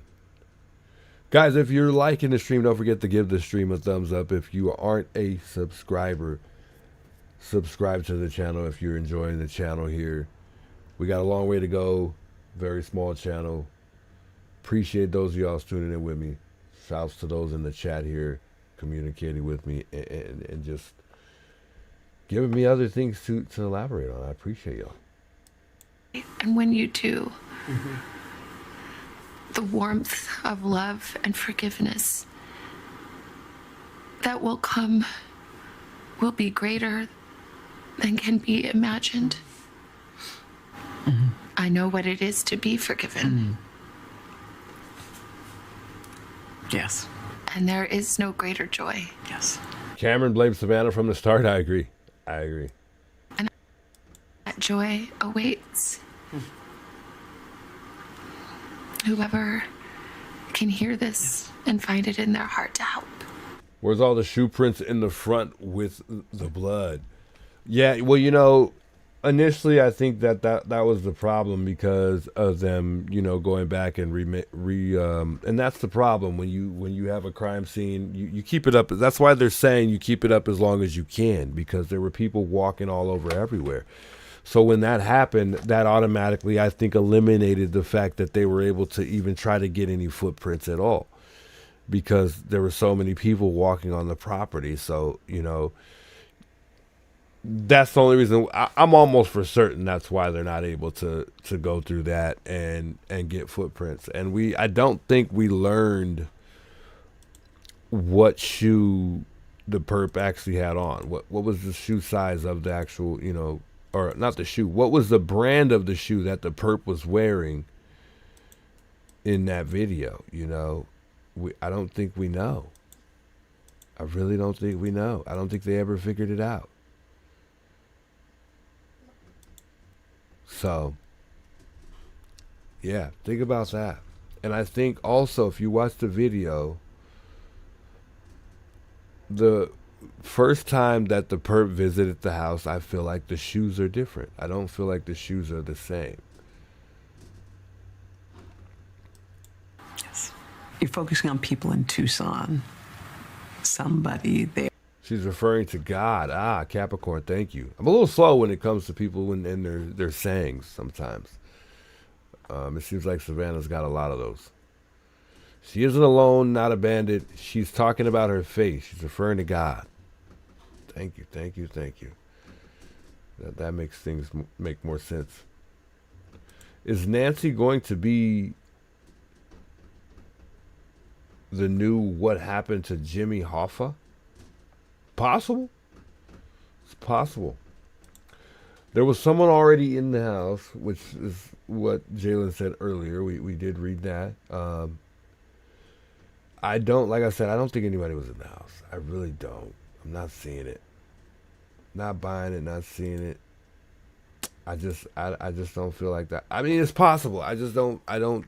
If that was that somebody, then definitely Tommaso and Annie have something to do with it.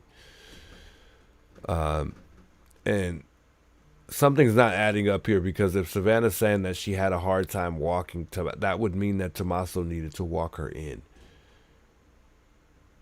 Also, guys, you know what?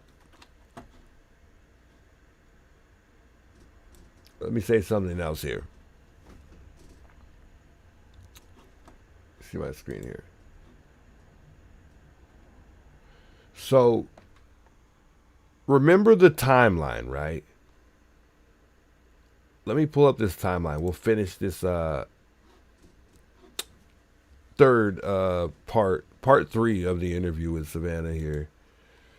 And I think, honestly, Savannah should have went somewhere else. I don't think she had to do the interview with her own show.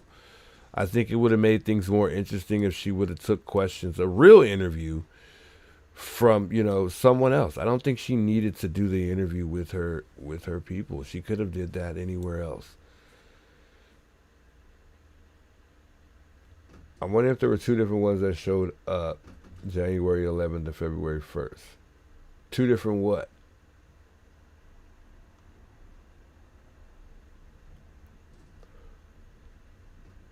Her Savannah is worth $40 million. Yes, she is.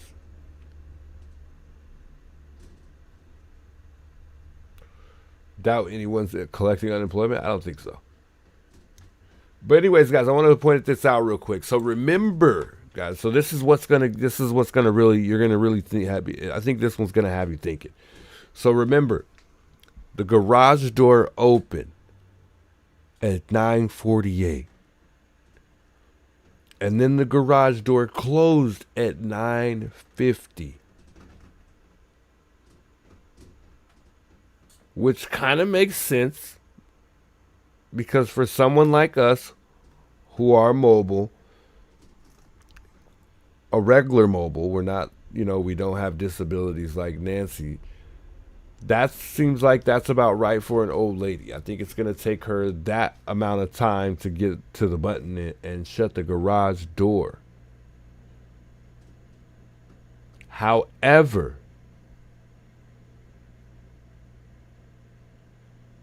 why don't we should have Tommaso on camera at some point somewhere dropping Nancy off.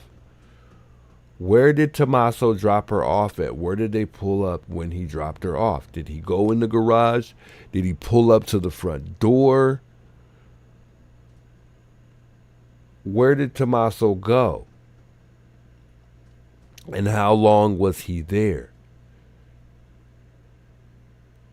And I only say this because it changes things by a lot due to the fact that Savannah stated that she had a very hard time just walking to the mailbox. So with that being said, Tommaso definitely, he had to have gotten out and helped Nancy inside the house and made sure she made it in there safely. I really don't think Nancy walked in the house that night by herself. So that's why I'm saying I wonder how long Tommaso was there.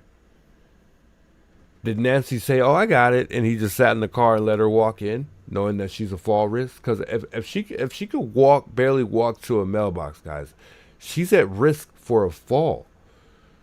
If she can't walk to her own mailbox, like Savannah's saying, then she's really, really not all that independent.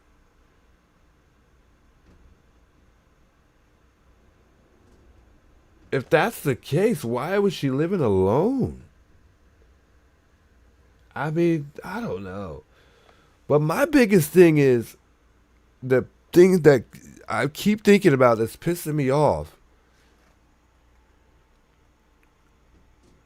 is, if your mother can barely walk, why in the hell is she taking an Uber alone to your house? Why? If you live 5 minutes down the street, 7 minutes, less than 10, you got a car, why aren't you going and picking your mom up? Something's not clicking here. Were her and Annie not getting along and she just said she's coming over anyway? I mean, I'm not getting it. Why was Tommaso and them able to, and what time did Nancy go to their house anyways? Why wasn't Tommaso and Annie able to pick her up? What was stopping them from picking up Nancy?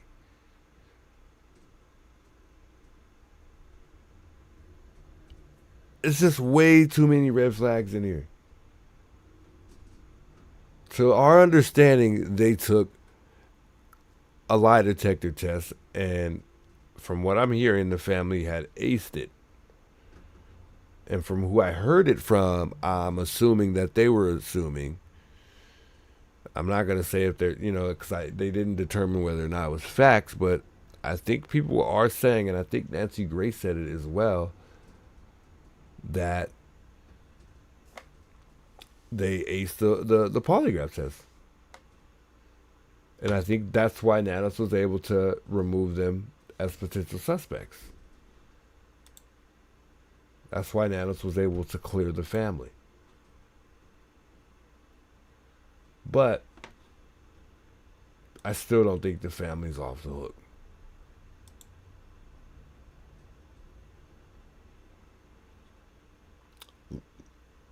Lucky Lady says, I wonder if her cane was left behind. I think it was. I think they left everything.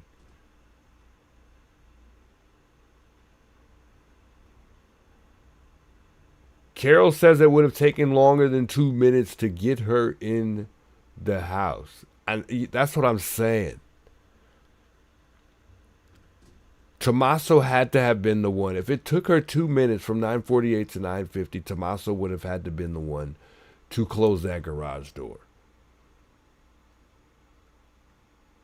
Because for someone who can barely walk, I don't think,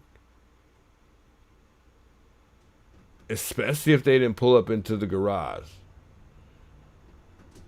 But even then, if he were to pull up in the garage, that would change things even more, because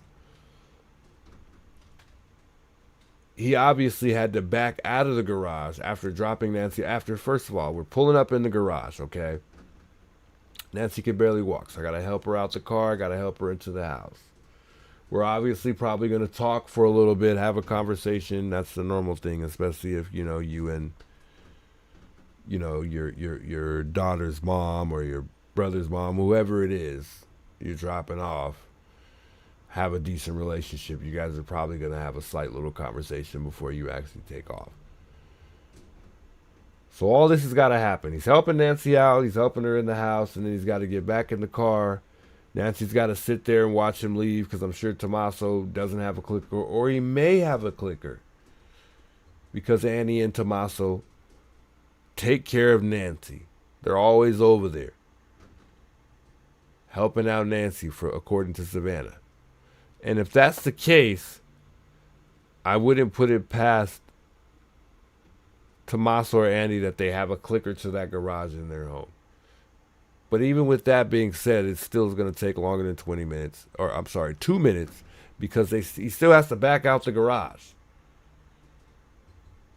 So if Nancy's pressing the clicker and waiting for him to leave, it's still going to take time. Anywhere they park in that house, it's all going to take time, because he's got to get her in there. And I don't know what would stop them from having a conversation before he left.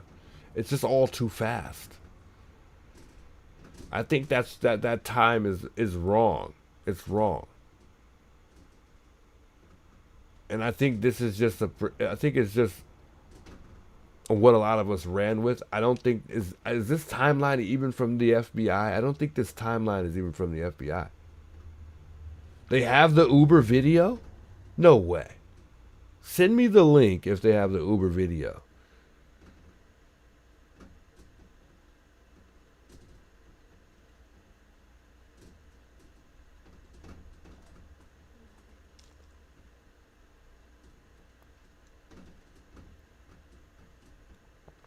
I'm reading the chat real quick here. They have the Uber video. Wow. We definitely need to see that if they got that.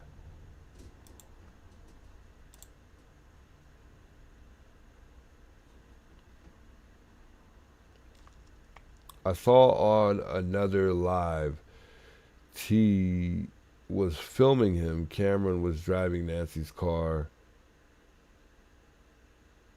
driving away from his mom's home. Yeah, are you talking about the video I said I saw when I think it was Annie and Cameron there?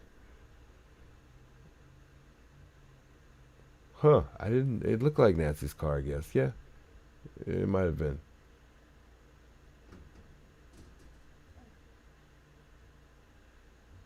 Speak it.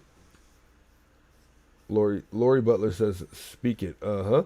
Same thing I see and say, and wondering why, leaving her to walk in on her own when she can barely walk. Yeah, there's too many questionable things. Just think about it. If I'm dropping you're my girlfriend, I'm really good friends, or me and your mom have a good relationship. I'm dropping your mom off at home. Whether I pull in the garage or not, I'm helping you in your house wherever we're going in your home. Not only that, we're going to have a conversation, I'm sure, because I'm a social guy. I don't know how Tommaso was. I don't know whether he was a very quiet guy or he actually talks a lot.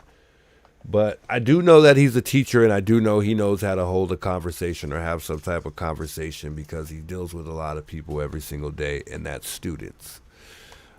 So with that being said, I'm pretty convinced that he did have a conversation with Nancy before dropping her off and leading up to going inside her home at the time that he would have had to help her into the home.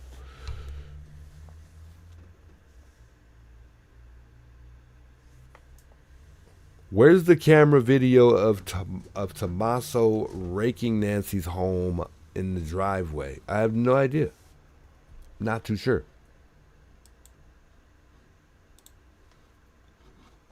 Must have seen or known something and maybe forgot about it or didn't pay attention to it. How can someone vanish? Yeah. Without a trace? Yeah. How? Someone knows something, even if that something is. Jalen says it's not released. Oh, so you know that, you just heard that they do have the video of the Uber driver. However, the video's not released yet. Wow, that's tough. I don't think, some of these things are not going to hurt. They're going to help us. Help them. I don't understand why they're holding on to stuff they shouldn't be holding on to anymore. That's not going to help. It's not going to hurt the investigation with some of the things that they need to release to us. It's going to help.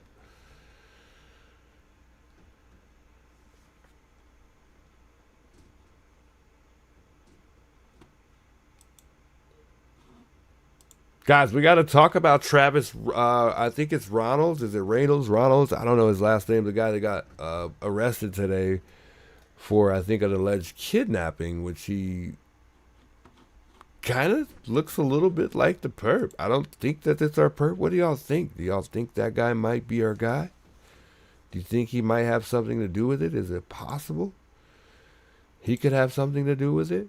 We'll get there. We'll get there. We got to finish this interview up real quick with Savannah here. So let's get through this interview. Let me stopping the video and elaborating too much. If I'm talking too much, let me know. I don't mind if you tell me the truth. It's okay. But I believe this guy was 22 years old. We'll get there. But I believe this guy's 22 years old, and he was a Pima County deputy alleging held a woman in a PCSD vehicle. So we'll get there. We'll talk about this guy. I kind of can't wait because I kind of want to see if we can compare it a little bit. Just a little bit. I don't know if anybody's done a comparison. That's another crazy twist in this story. A lot of the suspects or potential suspects that we had all seem to look like the suspect. Isn't that weird? Why are all the people that have been lined up with the suspect are potential suspects? I don't get it. Very odd. Very odd.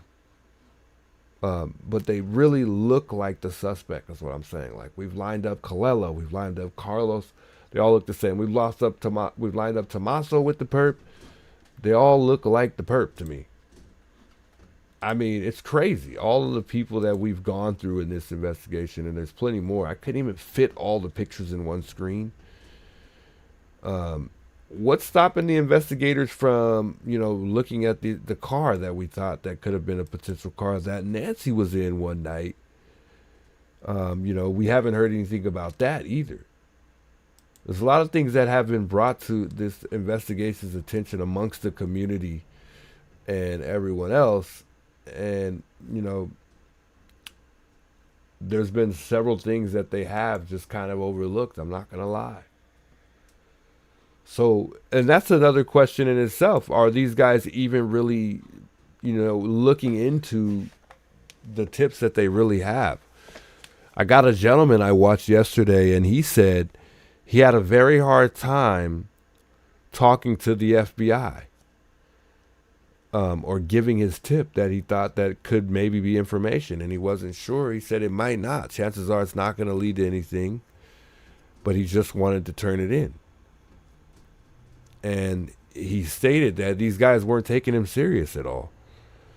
So how easy or difficult is it to turn in your paperwork that you have, if it's a tip or whatever you have to present as evidence, or a tip that may lead up to us finding this guy?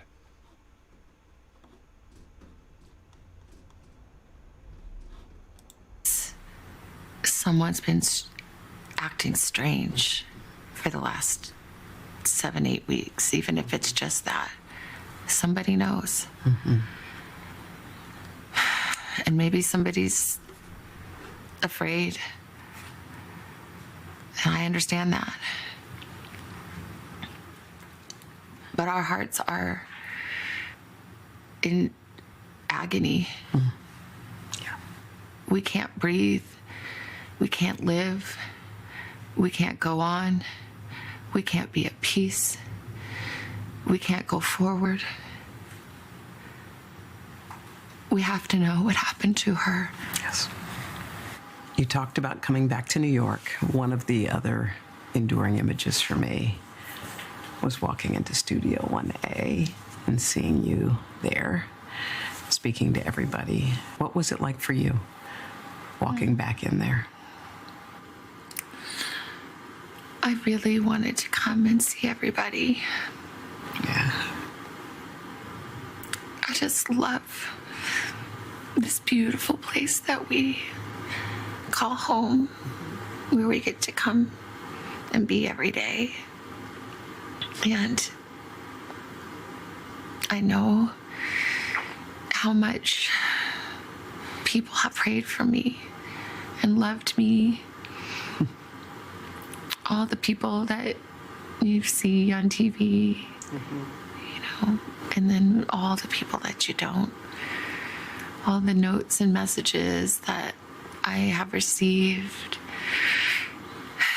are just so beautiful. I just wanted to be with my family. They're my family too. You said something when you were there, and you said, I don't know how to come back, and I don't know how not to come back. Yeah, that's how I feel when I look at the Today Show, which is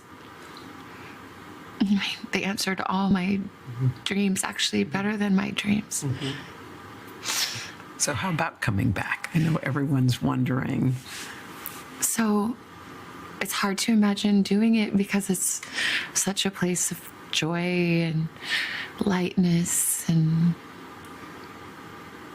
I can't come back and try to be something that I'm not. But I can't not come back because it's my family. I think it's part of my purpose right now. I want to smile. And when I do, it will be real. And my joy will be my protest. My joy will be my answer. And being there is joyful. And when it's not, I'll say so. And I have been so grateful to have this. There is joyful. My joy I want to hear that one more time. is right now. I want to smile. And when I do, it will be real. And my joy will be my protest. My joy will be my answer. And being there is joyful. And when it's not, I'll say so. And I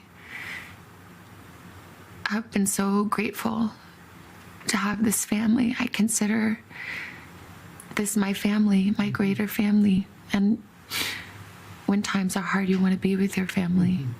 And I want to be with my family. And so I don't know if I can do it. I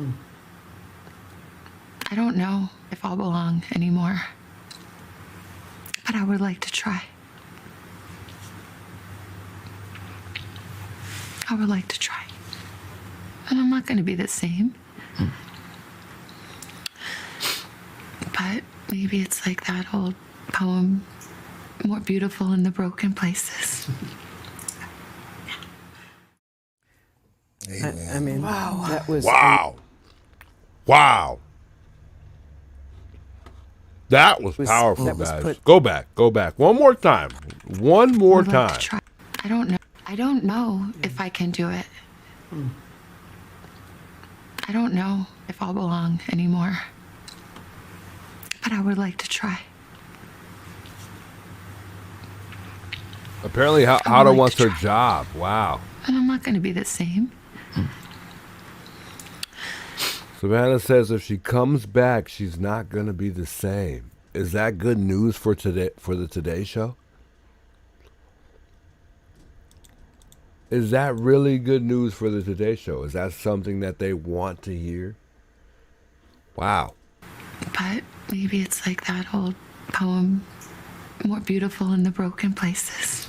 More beautiful in the broken places. That was a powerful ending. That was a powerful ending. Excuse me. Wow. What do y'all think, chat? What do y'all think? Was this scripted? Will Savannah come back? I'm hearing somebody saying in the chat that she's coming back on the 6th. Is it Hada? Hada already retired? Oh, man. Savannah starts back to work on the 6th, says Lofty. Big welcomes, Lofty. Big welcomes those of y'all in the chat. Haven't seen some of these people in the chat before, so welcome. Appreciate y'all tuning in tonight. What about part-time, not full-time? Hey, that's a good idea, Joanne. That is a good idea. I don't know. I don't know how to feel. I don't know if she should go back. You know, I think it's very scary if you're Savannah right now, though. Like, I just can't imagine because it's not even just, her mom missing. It's beyond that now, because I feel like it just depends on how you think about this, because, we're all different, some of us overthink, some of us, are not, we don't overthink. We're thinking the right things, and we keep our guard up. And that, with that being said, as far as keeping the guard up, do you think that she's constantly going to have to watch her back for the rest of her life based on, things that maybe she did at work, as far as, this, maybe just playing a part in this being, having something to do with the Epsteins, I'm wondering if Savannah's really gonna have to look over her shoulder for the rest of her life. I mean, I can't imagine. I just can't imagine. And just because she's in New York doesn't mean she's safe. They're everywhere. And for all we know, this guy don't even live in Tucson, Arizona. He came out here to do a job and then went back home. Quite frankly, he obviously works somewhere because he visited the home on weekends. So that tells me the perp works on weekdays. Because he came January 11th. And I was looking at my calendar earlier, and I think they mentioned it, so that's how we know. And it's not really hard to figure out. But January 11th was Sunday. The 24th was Saturday. And then the 31st was Saturday. Going into Sunday, the day she was actually reported missing. So he definitely for sure had a job, no doubt about it. But the more information that they give the public is, the more helpful the public is going to be able to be.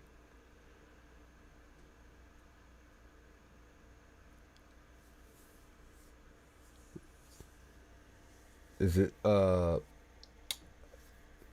Lori? I can't see the name. It's kind of small on my screen here. There's. Oh, I don't know why I'm having a hard time saying the name. Is it Lauren? I don't know how to pronounce that. Just call you Action for now. I'm sure she will probably have security. Yeah, no doubt about it. I think they had security when they visited that day for the first time visiting the home. I meant to take a picture of that sign. I wanted to record the sign that they wrote to the media, pretty much telling the media to go away. One of the neighbors, I think, felt the need to put up a sign. And you know, maybe we will go out to Nancy's home this morning once we get off stream here. Why not? I've been meaning to go by there, and I think now would actually be a good time. It feels good outside. It's not too hot yet because it's really been hot out here in Tucson, Arizona. It's currently 6:53 a.m. in the morning for me. We lose sleep, guys. We lose sleep in this investigation. We are trying our hardest as YouTubers, as the media press, from, news stations to anywhere you name it, we lose sleep covering this Nancy Guthrie thing. We're just trying to help. We care, and I know there's a lot of people that do have people out there that are missing, that didn't even get nowhere near close to this attention. Wasn't even talked about, wasn't even thought about.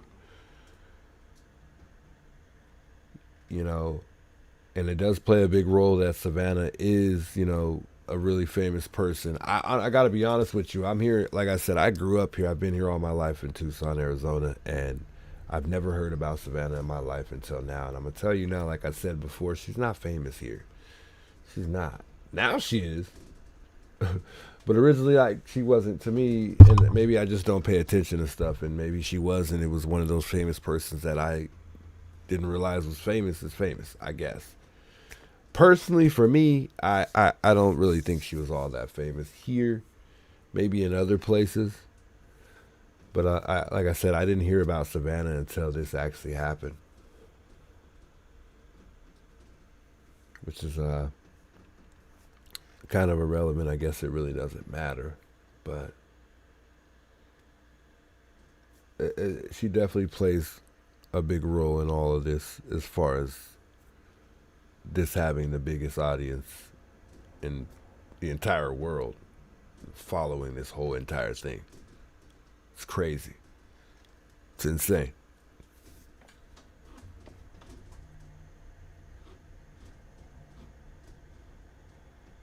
I live in England. The only news I got about America is from YouTube. That's why we gotta love YouTube. I mean, I think a lot of things are happening on YouTube. I mean, I think at one point in time, we probably won't even need cable for those who still watch cable. Everything's on YouTube anyways. We look on YouTube for everything. We find almost everything on YouTube. Savannah didn't have to come on the Bear. I'm trying to read this here. I can't really. Savannah didn't want to have to come on to bare her soul. They had a body language expert on another news outlet said Savannah was purely devastated. Did I say devastated? Oh my God, devastated. Jesus Christ, Troy, learn how to read. My God, Juice, you got to get it together. Well, I think that only leaves us with what other thing to really talk about here, and that's obviously Mr. Sheriff NANOS.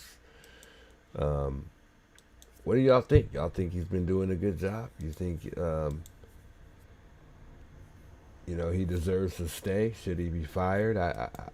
I think it's time for him to go. I think it's been time for him to go since day one. Since day one. Or let's just say day 2. Let's not even do them like that. Day 2. Maybe day 3 if I'm wrong.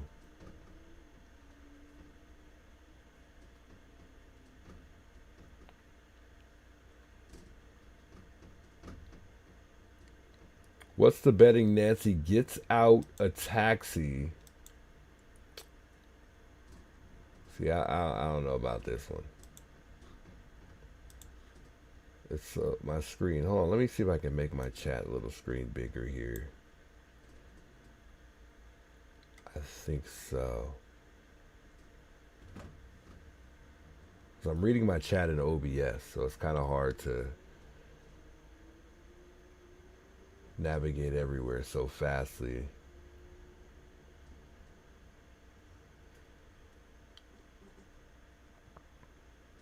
They should win an Oscar, Lofty says. Yo, I just seen that. That was great. Yeah, I don't like the fact that this whole thing, it seemed like it was scripted to me. That's the sad part. I'm trying to see. I was reading a chat and I don't know. I lost it. Let me see if I can just pull the chat up here. Hold on.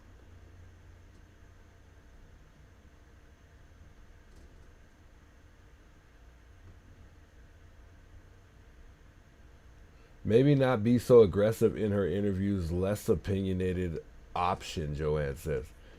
Man, you just reminded me of something.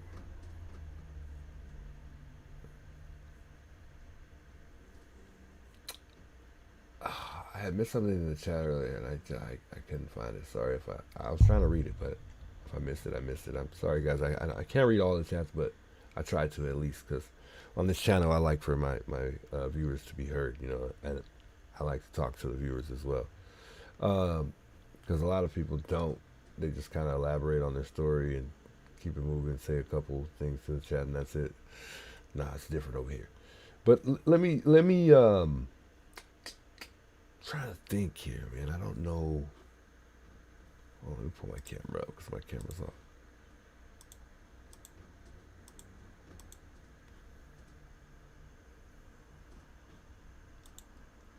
Let's talk about this guy real quick that was arrested today. Let me pull it up on my screen. I wanted to pull up that court video with that sergeant that was in there. I cannot recall his name. It was on duty, I believe Duty Ron had just played him the other day. I'll pull it up in a minute.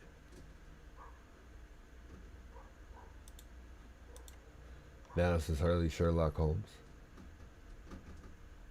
Somebody said something in the chat. I'm trying to refresh my memory here.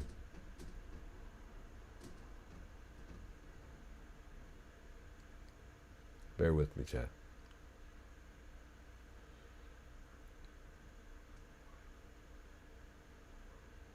Lauren Action says, NANOS make me sick. He's got to go. Yes, I agree. My goodness. Get that man out of here.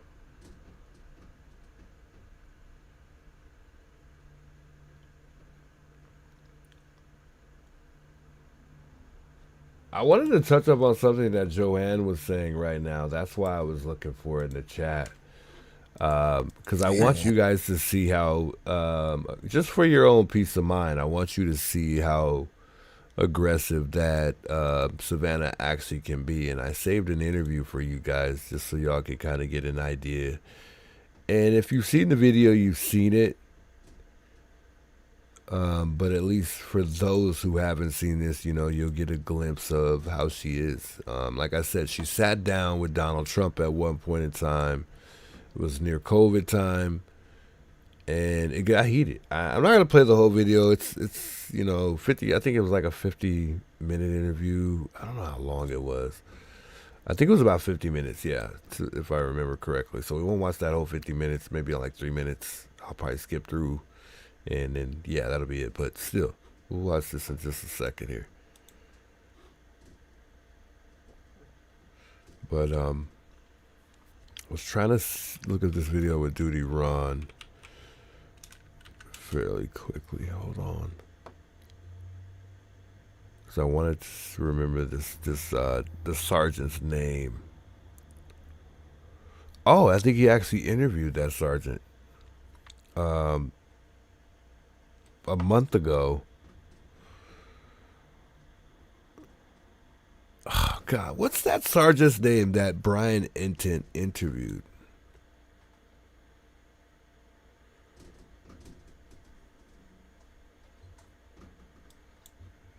I know you guys know this guy's name. Moving him, of course, is the recall effort.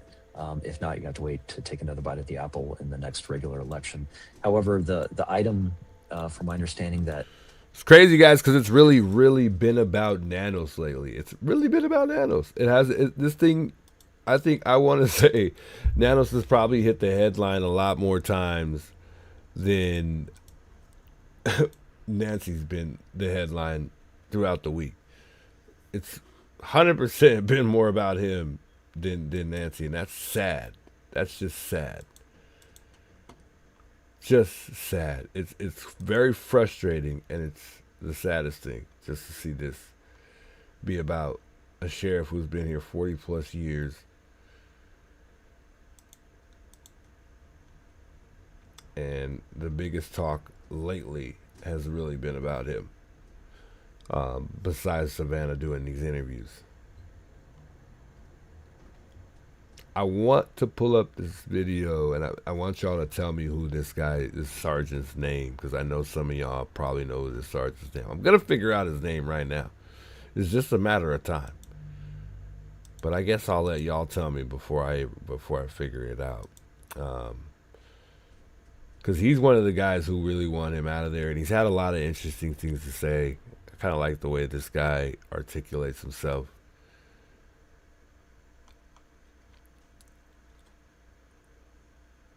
I'm trying to take this thing down so I can show you guys this guy here.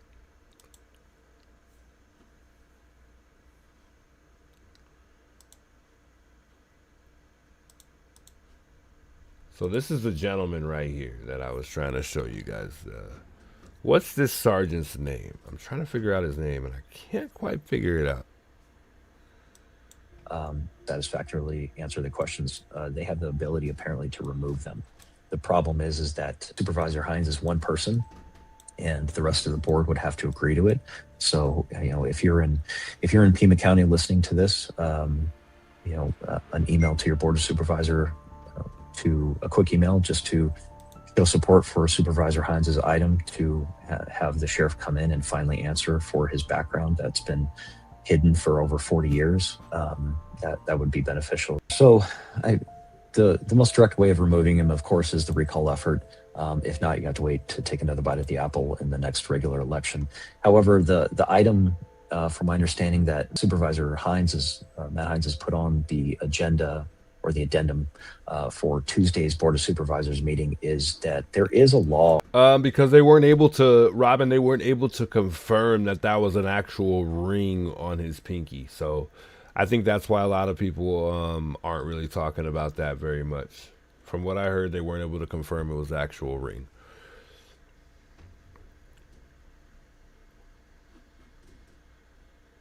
Aaron Cross, that's right. And I think Aaron Cross was the guy who got in. He ended up getting in a video, or I'm sorry,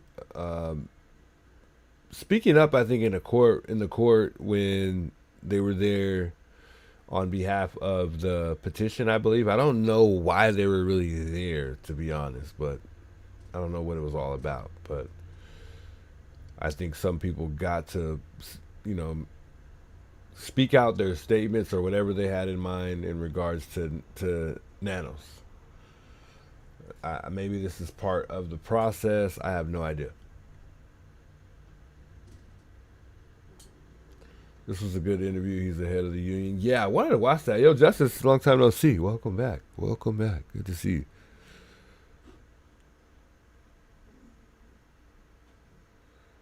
Shout out Justice in the chat.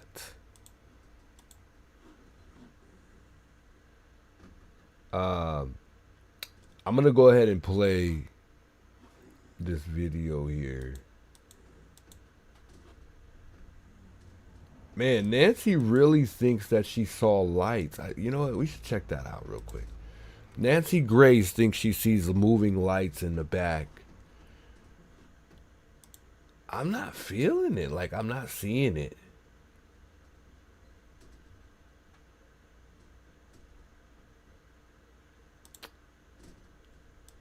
Let me show y'all what I'm talking about here, actually. I'll just pull the video up. I watched Dad's Gone Live the other day, and he kind of clears up the theory because remember I was saying that that sign looks like car lights. Okay, Nancy Grace took to her, on, she's not a YouTuber, but on her show she was showing that the lights may have been moving in the back. I want to show y'all what she was saying the other day. And give y'all a glimpse of that. But before I do that, let me play this video to show y'all how just aggressive that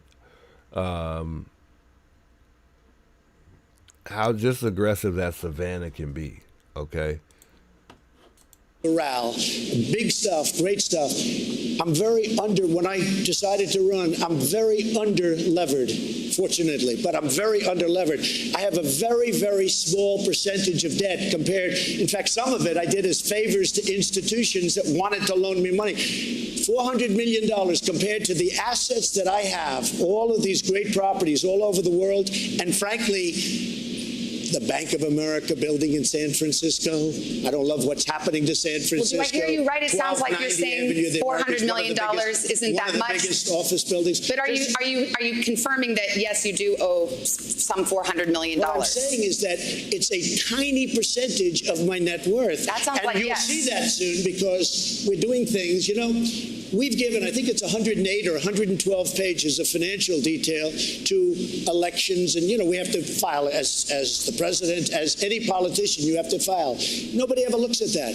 When they do, they see how incredible the company is, but more importantly, they see where this debt is. No, I don't owe Russia money. I owe a very, very small, it's called mortgages. Yeah. People have a house, they put a mortgage. Any foreign bank, any foreign entity? Not that I know of, but I will probably, because it's so easy to solve, and if you'd like to do, I will let you know who I owe whatever small amount of money. I want to say two things. Number one, it's a very small amount of money. Number two, it's very straight. It's very, very straight. But it's a tiny percentage of the worth. Did you ever hear the expression under-levered? Yeah. I am extremely under-levered. Well, here's the thing. You could clear this up tonight by just releasing your tax returns yourself. I mean, that's what I don't understand. I think people are just wondering. As you know, you're the only. It turned out that I am under-audited. They actually says excuse me. No, but you the IRS says that doesn't stop you from releasing. You accused me of not being under-audited previously, and so did other people at. I think it was bad. Let's look at how let's look at her face sometimes in these interviews. And the purpose of me showing you guys this is just to show you how aggressive that Savannah can be. Working out the deal with the IRS. And I'll go a step further. That's part of the reason why probably one of those people in the Epstein interviews probably got angry. You have people in there from previous administrations. They treat me very badly. But we're under audit.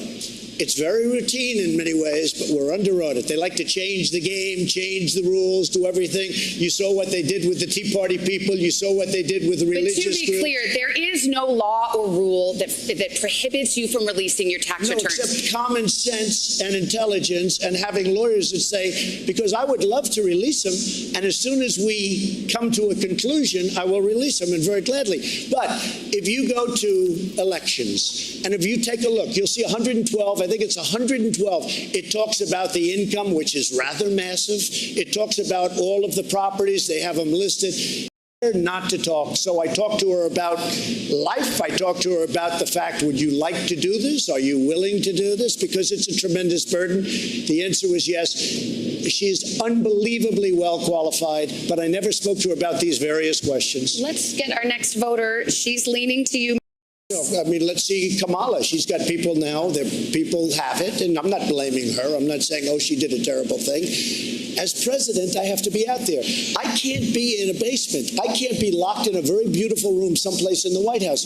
And I want to see the Gold Star families, and I want to see everybody. And I also say to people all the time, it's risky doing it. It is risky. Rate is worse than, well, not Spain, but those other countries. I have things right here that will tell you exactly the opposite. Me too. So the UK is up 2,500%, because I knew you'd be doing this. I know you very well. The UK is up 2,500%. The EU is up 722%, and the United States is down 21%. But we have, our deaths per capita is among the highest among industrialists. Excess mortality, we're a winner on the excess mortality. And what we've done has been amazing, and we have done an amazing job. And It's rounding the corner, and we have the vaccines coming, and we have the therapies coming.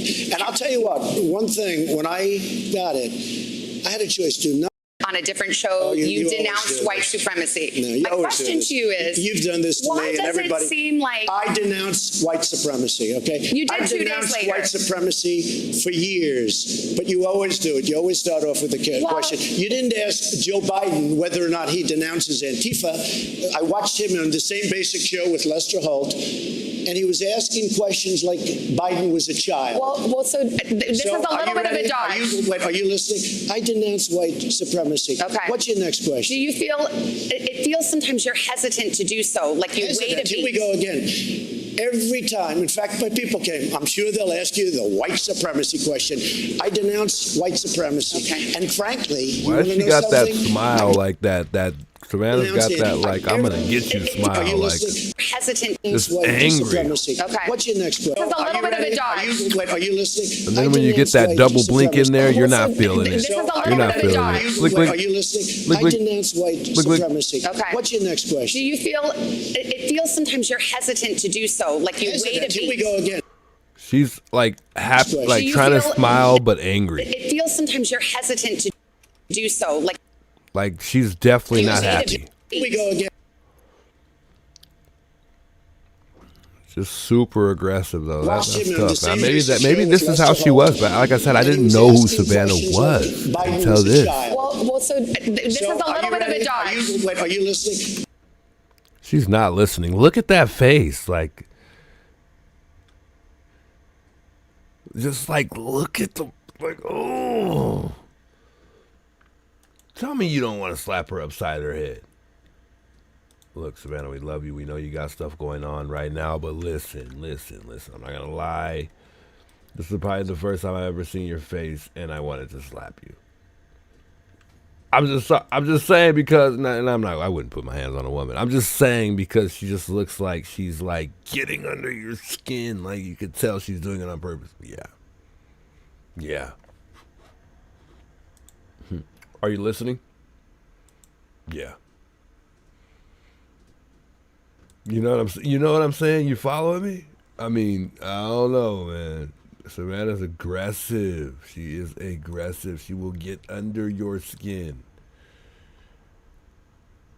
And like I said, that maybe that really could have got the best of somebody and, led up to something crazy. And I don't want to get your mind thinking in a different way. Just keep it in mind without overthinking it. But I mean, good morning, Tori. Good morning. I believe somebody else said good morning as well. Good morning, guys. Tie-dye. Good morning. But yeah, that's all I wanted to show y'all. Supremacy. Okay. What's your next question? Do you feel, it feels sometimes you're hesitant to do so, like you wait a beat. Here we go again. Every time, in fact, my people came, I'm sure they'll ask you the white supremacy question. I denounce white supremacy. Okay. And frankly, you want to know something?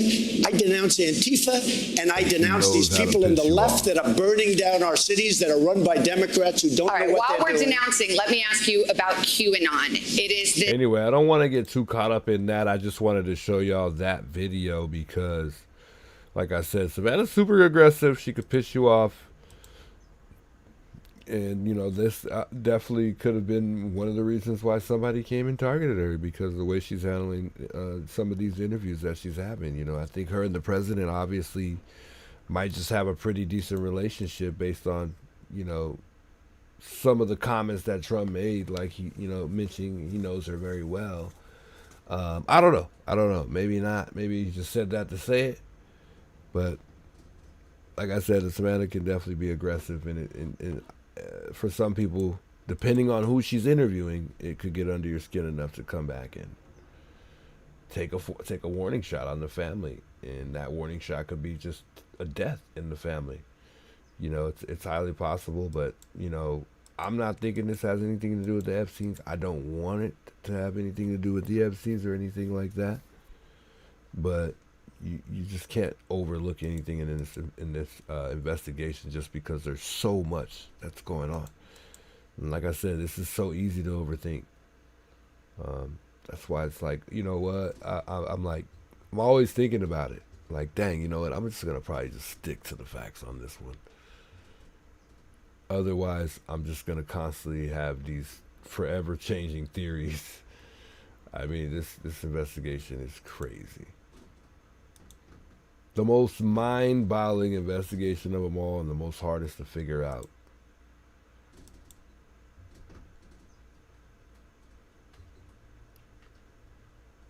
Lucky Lady says, I love when you read my comments. Yo, much love, much love. I try to read all the comments, man. I really do. And like I said, I'm going to start reading them on stream. I don't think I'm going to read them tonight because I read the last ones. And there's just not enough for me to read right now anyways. Well, there's been actually... Man, shouts to everybody commenting. Comment on the video, though. I always say it, like, let me know what I could maybe do better. Let me know what, I could maybe cover that might be good for the channel. Anything. I like to get back to all the feedback, negative or positive feedback. I have some people pretty upset too, so yeah. Anyway, I was trying to get rid of that video. I'll get it off my screen, in other words. I had a video I wanted to watch, but I can't remember who it was. Let me go through my small little list. I think it was Nancy yesterday. And she was pointing out the perp. Pointing out that the perp had a vehicle and the lights were moving. So I don't know if you guys saw this yesterday with Nancy Grace. But she also had another video, which was today. I think she had something interesting she was talking about today as well. I'm not too sure. I can't recall what she brought up. I think they were talking about the house. Maybe not. Maybe today her yeah, she wasn't talking about anything interesting like that. I was really in tune with that I remember. Anyway, I want y'all to see this real quick here. I want to see what you guys think. If you watched Nancy Grace yesterday, you know exactly what I'm talking about. See the lights that many people observe, first looking like headlights. Keep watching the lights. The porch guy fumbling around. Many people with the naked eye believe that they see the lights actually moving. And if you look carefully, it does appear as if a car is inching forward. We also see the porch guy looking back over his shoulder at the lights. Last night, we heard theories that those lights were actually solar-powered lights that would gain power during the day from the sun, and then they would shine during the night. We heard theories that those were lights that are continuously kept on at a construction site. As a matter of fact, take a listen to our friend Mr. Lemay, Nancy Guthrie's neighbor.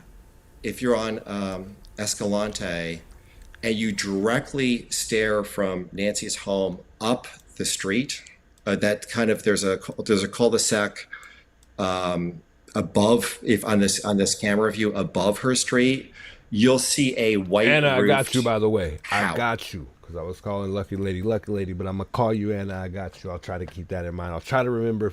You can bug me when I forget, because I got a lot going on up here right now. My head is like this right now. So, just saying. At the very, very top of that. And I hope Dad's Gone Live is okay with me playing this video. I would only hope he wouldn't mind. But he breaks it down, guys. We got to watch this because a lot of us are mistaking that sign for lights or car lights. We got to talk about this again. I'm going to tell the story. I'm going to tell my theory on this one more time, and I think I'm going to let it go after this as far as vehicles and whatnot, because, we all think we see a vehicle in the back when we seen the perp in the surveillance video. So, Cul-de-sac. That's where construction is occurring. Joining us tonight, Brian Fitzgibbons, Director Operations USPA Nationwide Security, leading a team of investigators around the world finding and extracting missing people. Former Marine, Iraqi war vet. What believe that they see the lights actually moving. And if you look carefully, it does appear as if a car is inching forward. We also see the porch guy looking back over his shoulder at the lights. Last night, we heard theories that those lights were actually solar-powered lights that would gain power during the day from the sun, and then they would shine during the night. We heard theories that those were lights that are continuously kept on at a construction site. As a matter of fact, take a listen to our friend Mr. Lemie. I don't know, Nancy. I'm not sure about that one. I don't think that those lights are moving. I don't know. Maybe it's the angle. I'm not sure. I don't know if she talks about it again. But she does point something else out here as well. Let's check that out. Sitting where they left it, right? Just to prove that they delivered it. And Amazon vehicles, I work a lot of cases involving Amazon delivery trucks getting into accidents. Of what's happening. 2, you didn't get it is a lie. Here I am doing it.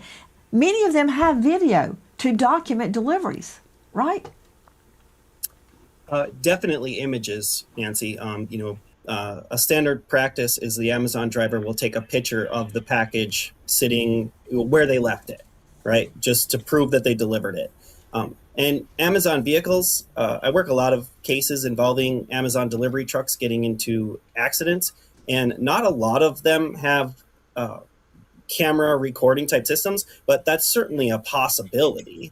Other things to note are not just Amazon delivers for Amazon. Amazon farms out a lot of their deliveries. I happen to have a wife that we tend to get Amazon packages almost every day.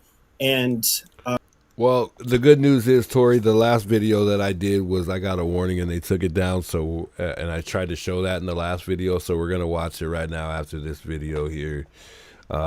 With Dad's Gone Live. I'm gonna give my theory on it, and then I'm gonna watch that video just to see if me and him kind of see eye to eye. We'll see what's a lot of times the Amazon delivery drivers are in personal vehicles or rented vehicles, and of course all of those vehicles have the potential to have video recording devices built into them, as well as other digital evidence, but also the Amazon driver. It'd be really important to talk to the Amazon driver, determine who delivered the package and what did you see when you delivered that package. Did you see a construction vehicle parked near the house? Did you see an electrician's vehicle parked near the house? We had the electrical repair conducted on Miss Guthrie's house shortly before the incident.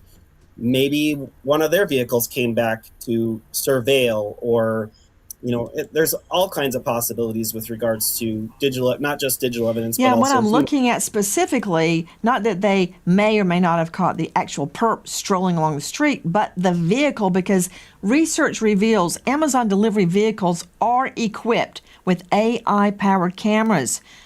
It is the Netrodyne drivery system. It has 4 high-def lenses with a 360-degree, a 270-degree coverage of the road, the size of the driver, and they record continuously while the ignition is on. Bam. So what I want to know is when that package arrived and if there's anything probative, not just when the Amazon driver pulls up to Nancy Guthrie's home, but along the route. Do you see the possibilities, Brian Fitzgibbons? Absolutely. And, it's important to remember we've had time to analyze some of this evidence. It's been around for a while, right? Think about how much more time investigators from the FBI now at their office in Phoenix able to dissect and analyze this. I think that this, if you see what we can do here, there will be more possibilities with federal investigators. Wow. If you know or I think don't you think know so. anything about the disappearance of Nancy Guthrie, please call Anonymous, FBI, 800-225-5324, 225-5324, or 520-882-7463, 520-882-7463. There is a $1.2 plus million reward for information leading to the whereabouts of Nancy Guthrie. Thank you to our guests tonight, but especially to you for being with us and helping us keep the search for Nancy Guthrie alive. Nancy Gray signing off. But I'll see You're you. very welcome, Nancy. You're very welcome. I don't know why I even watched that to the end here. That's because I was trying to do something. Anyway, before we talk about the deputy that was pulled over the other day, I believe, was he pulled over? Or I believe he pulled over, I'm sorry, and assaulted a woman, I believe. He's accused of kidnapping a woman while on duty and was fired from the department investigating Nancy Guthrie's disappearance. Authorities said the Tucson Police Department confirmed to the Fox News Digital that 22-year-old Travis Ronald, a former Pima County Sheriff's deputy, was taken into custody and charged with one count of kidnapping. So yeah, this is crazy. This is really crazy. And I don't know if he has any relations to the Nancy Guthrie thing going on. But we'll find out. And it questions whether or not this guy looks like the perp. A lot of people saying he looks like the perp. Police added the investigation is still active and ongoing, declining to release further details. The Pima County Sheriff Department also confirmed Ronald's employment has been terminated. It says Tucson Police Department notified Pima County Sheriff's Department of the arrest, and the employee was terminated. The agency said in a statement, "We don't have any additional information to provide." Wow. So TPD, which I hoped that they would have been the ones that discovered Nancy missing, because I think we would have been a lot closer than where we're at if TPD had this in place. That's the local police department. That's the people.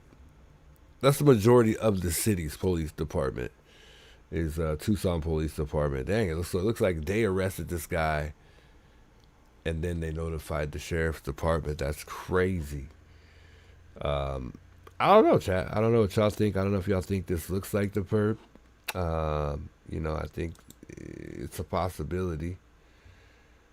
But yeah, like I said, NANOS has covered up for an employee from what I've heard. Is it possible that NANOS covered up this time and, he's just trying to, because it kind of feels like that. It almost feels like NANOS is trying to make this stuff kind of go away. And he, it almost feels like it could be somebody within the sheriff department. And, he's just trying to make it, go away. He's trying to just brush it up under the rug so nobody knows. Or nobody really can do anything about it. I don't know. We'll see. It might not. It might turn out that NANOS has really nothing to do with this. He just sucks. And he shouldn't be in the position that he's in. If the family was cleared, then her car should have been returned as Luke's was. Yes, I agree, Anna, for sure. Her car had wire damage during the search, and it had to be fixed. I wasn't aware of that. I don't know where you're getting that information, Deanna. No way. It's crazy. Good to know. Good to know. So there's been a lot of talk about whether or not, what these lights are in the background, whether or not this is a car, that's what I've been talking about. I've been thinking that's a car. And then there's these lights up here, which is a house. Now, we know the picture's dark. It's very difficult to see whether or not... Tomorrow night. what, it's very difficult to see the angle even of Nancy's home. But Nancy's home, and I have a picture of it so you can kind of get an idea of how the property faces. Pay attention here. I'm going to need you to pay very close attention here. I gotta remove this photo. Give me 2 seconds here. Alright, so I mentioned this the other day. So this is the way that Nancy's house faces here. And I'm gonna zoom in. Otherwise, I don't know if you're watching on just in case you're watching on phone, even though I think it's still visible at where it's at. But I'm still gonna zoom in because it's just gonna be better for everybody.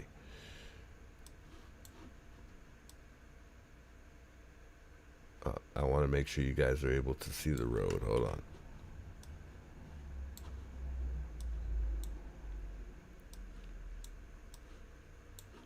So if you can see Nancy's home here, the home is not directly vertical to the street, okay? Her door, and I got the arrow up there for a reason. Nancy's door is roughly about right here, okay? And like I said, it's not literally vertical to the street. If it was vertical to the street, you would be able to,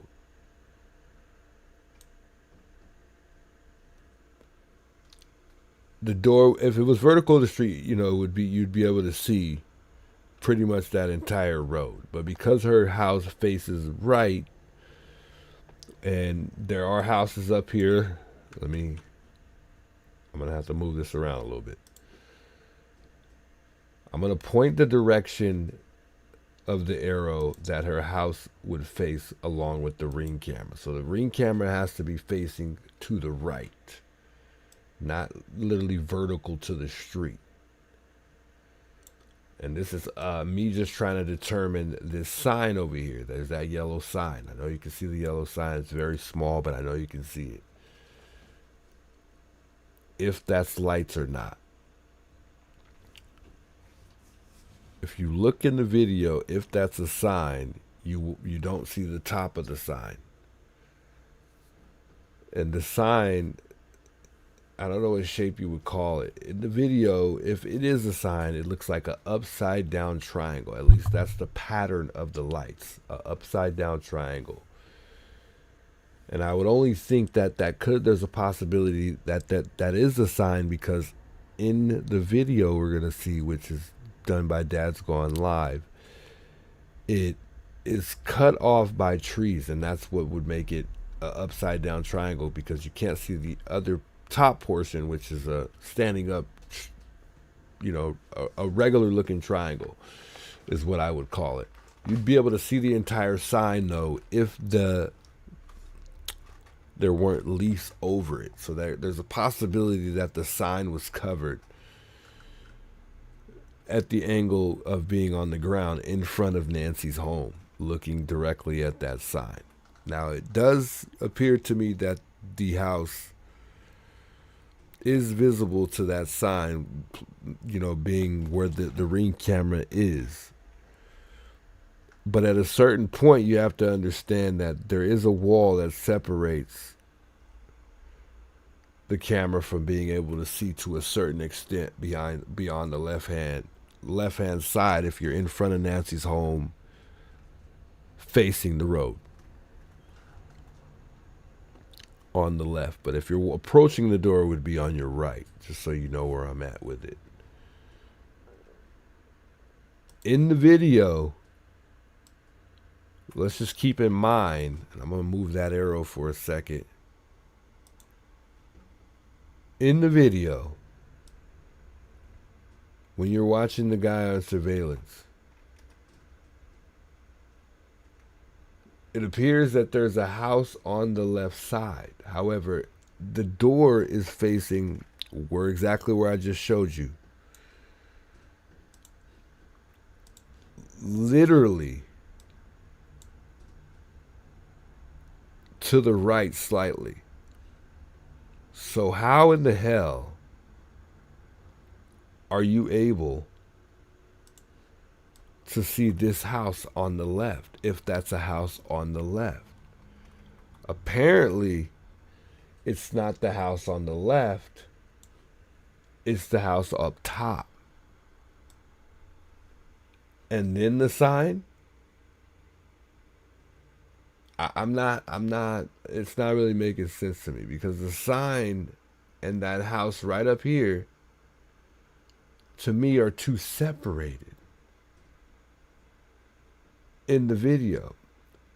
The lights aren't as separated, or they're far more separated than this house and this sign when you line it up. Which kind of leads me back to believing that it is a car and it's not this sign.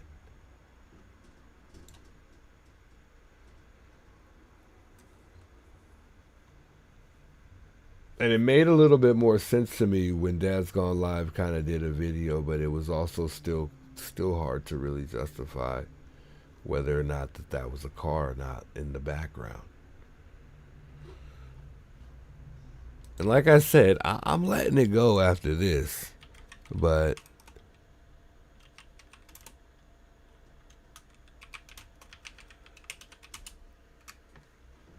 I'm gonna let the short play for a second, and I'm gonna try to zoom in before we play this video so we can see, or y'all can see, what I'm talking about here.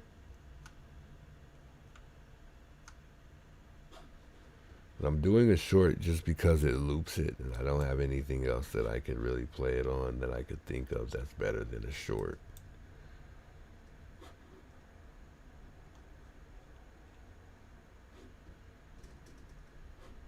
Remove this arrow.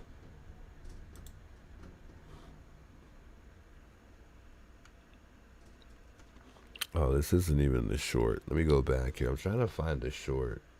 I need to find a short here on YouTube real quick.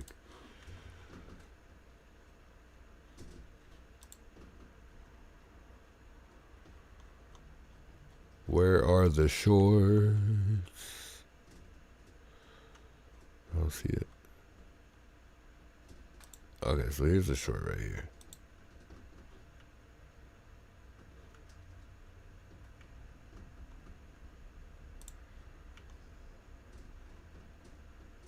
I'm trying to zoom in. Give me a second. Yo, Tracy, thanks for the sub. Big welcomes, Tracy. Shout out Tracy for that sub. Let me see. I'm trying to pull this up, guys. Bear with me. All right.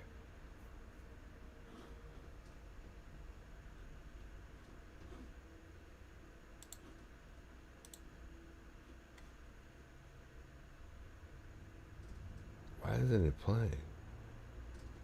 Oh, my other screen I'm talking about.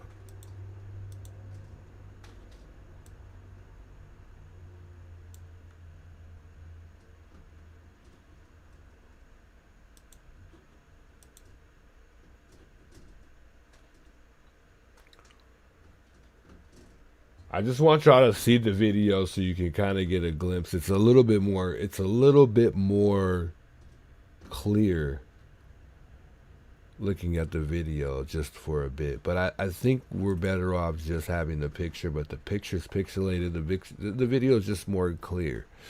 So it's easier to see on the video. All right, we're going to pause it right there because I have a clear view right here.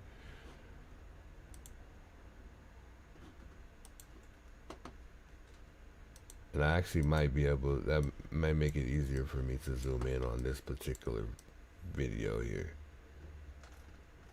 Alright, so this looks good right here. So you got the perp in front of the house. You can kind of see out where we're looking at in front of the house, okay? And I got to pull up my picture. I got to find it, so you got to bear with me because I don't know where this photo is at. But I want y'all to see this photo, and I've been showing this a lot. If you've been tuning into my streams, if you've been here, you know what photo I'm talking about of the back of the other car. Nancy's car was returned. It's been returned for a while. So was Annie and Tommaso's car as well. Okay, I found it quickly. Thank God. I might need to zoom in even more for y'all on this one because it's still far back away from where I want it. Jesus. Trying to make this big as possible. It's really hard to zoom in on OBS. I don't know how to zoom in.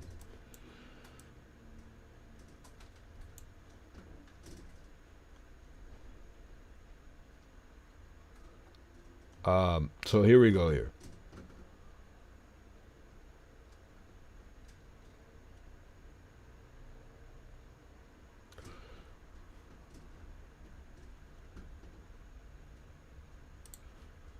So you see the lights in the back right here. So let's take a look at these lights. I'm trying to be quicker here. Excuse me. I'm trying to be quicker here so we can move on here. But so look, you see the lights here. There's these lights right here in the background. And apparently they're saying that that's the sign where I currently have my arrow, okay? Up here on the very top is where they're saying would be on the heel right near Nancy's home.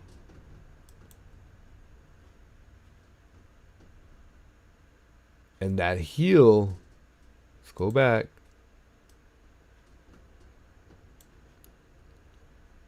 Is what I pointed out earlier. Let me get my other arrow out here. Hold on.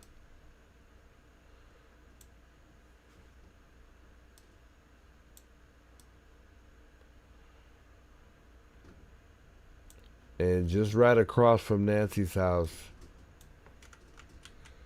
there's a hill, you know, there's a street that goes up a hill, and there's a house on top of the hill.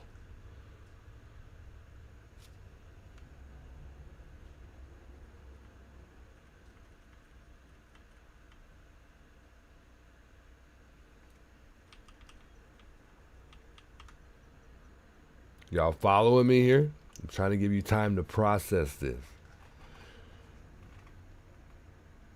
That sign right there, there's the sign, okay? Remember the sign. The sign on the bottom, that yellow sign there.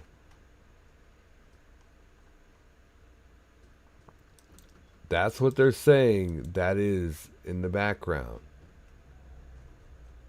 It's hard for me to kind of go back and forth. I should have put this on 2 scenes because it would have been great on 2 scenes. But we don't have time for all that. So there's the lights. And like I said, my theory on it is that's the Kia Soul, or that's the Honda CR-V that Annie and Tommaso drive. Because I feel like that's what it would look like, you know, in the back. You know, it has those long lights in the back that come down, and then you got the on the older CRVs, you have the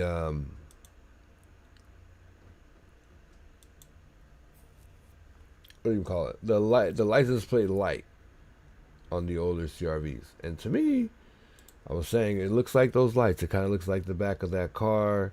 And, you know, because there was this big old thing on, you know, 2.5 miles out from Nancy's home that, you know, they might have the car. They might have the car that Nancy may have been in.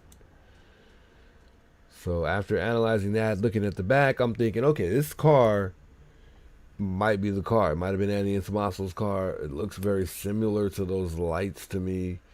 And if it wasn't Annie and Tommaso's car, it definitely for sure had to have been the Kia that we saw.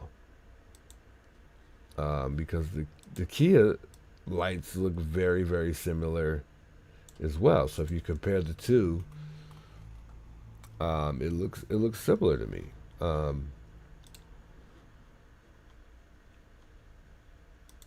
And if you look closer,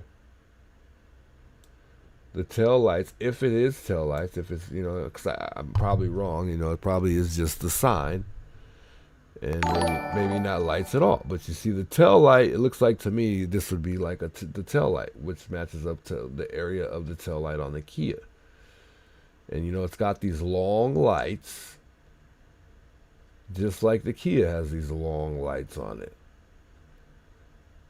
And as so the CRV, it has the long lights on the back just as well. And then down at the bottom is the license plate. So I feel like they're very, it could be very possible it's a vehicle. And like I said, I'm assuming at this point I'm wrong. I feel like after Dad's Gone Live had explained it, it made a little bit more sense. I don't know. I feel like there's just a lot of suspicious things that go on in the Catalina foothills. I don't know.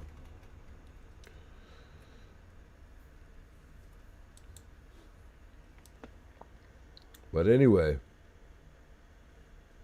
that's my take on it. I thought it was a car. I still kind of feel like it's a possibility that it's a car. But then again, I could be wrong. It's that sign. If you get a chance, go take a look at that video. Look at it, analyze it a little bit more than I did. Or find some time to look at it yourself and see what y'all think. I don't know. I think it definitely is the sign. I think I'm convinced that it's the sign now. I no longer really think that it's a vehicle. I think somebody came in the chat asking to see if this guy had on a ring. I don't think he had on a ring, but you know, a lot of people say they see a ring at some point in time through the glove, but I didn't see any ring at all. So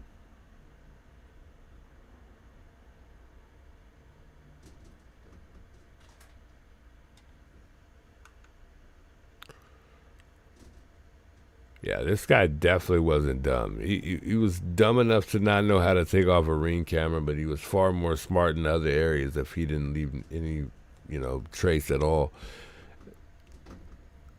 Like I said, I'm going to be surprised if this isn't our guy. I won't be surprised, but I think this is for certainty at this point our guy. But who knows? Who knows? But he did pretty good to get away with this for 56 days, for crying out loud. Guys, we got 7 more subs until we get to 8,700 subscribers. Don't forget to like the stream as well as subscribe. I mean, we have, what are we at? Yeah, we have 8693. Yeah. So, yeah, we're almost there.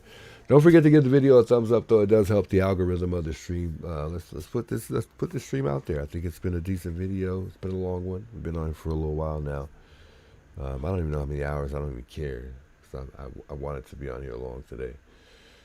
But anyway, I'm just going to quickly play this video real quick with Dad's Gone Live. Like I said, I hope he's okay with me playing the video. I don't think he would mind. I think he'd be okay with me putting the theory out there.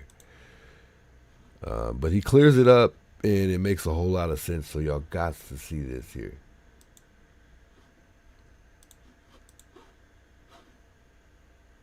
I think somebody's been waiting. Sorry to keep you waiting. We are looking at her door right now.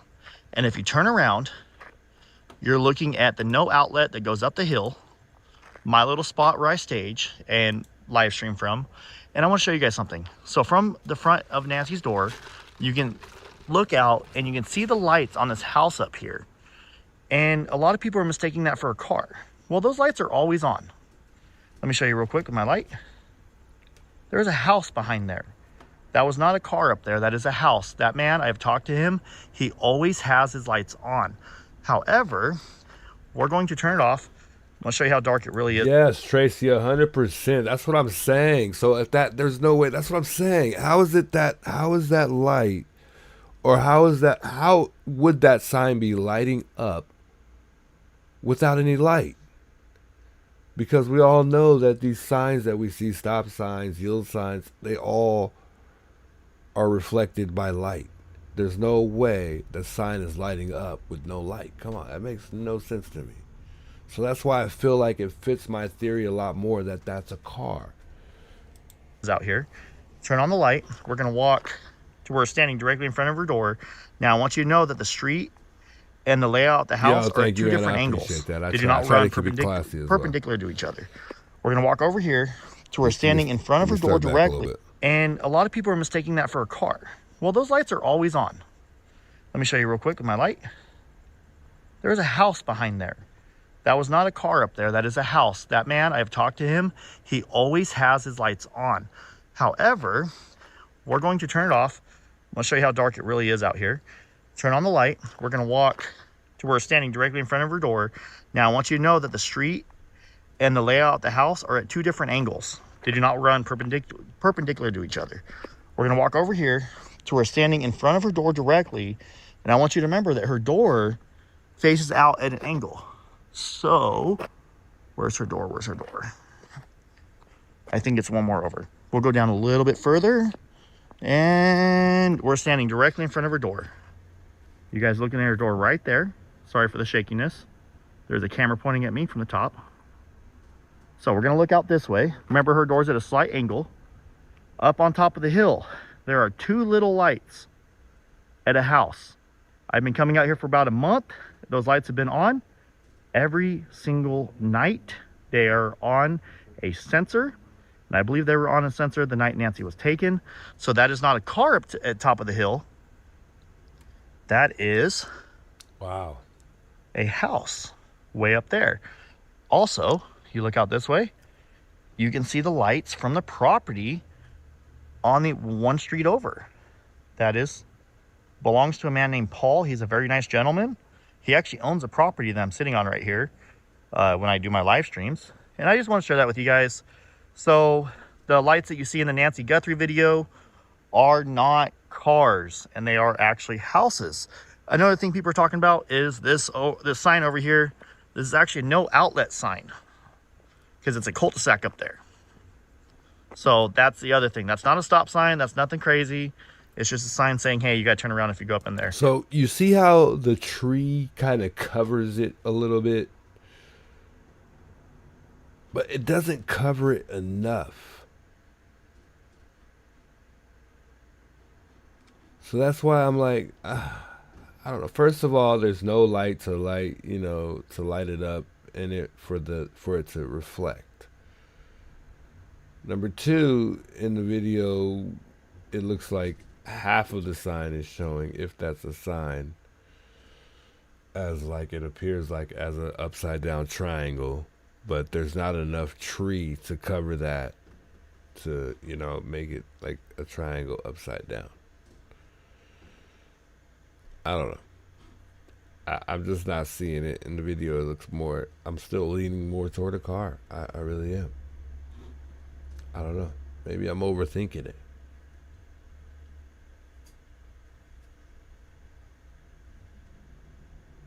Wow.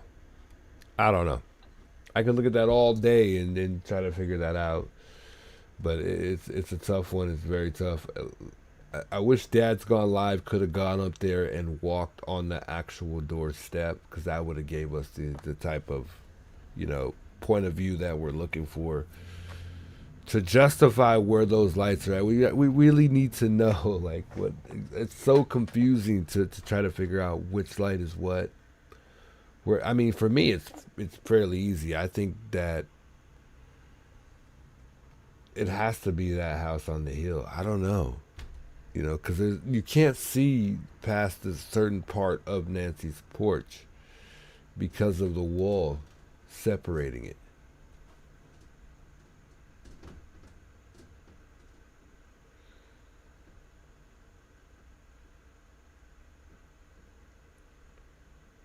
Beth? Is it Beth? I think it might be the cop who was arrested yesterday. Possible. It's highly possible. That cop looks just like the perp. Am I late on these chats? I think I am.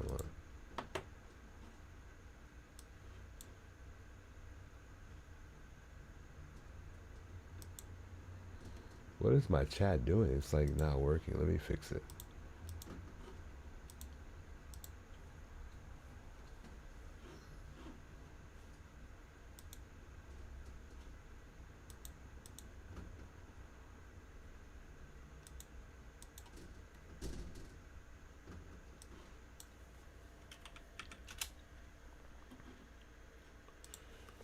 Excuse me, guys. I'm trying to pull up my chat. Otherwise, I won't be able to see it. But it's.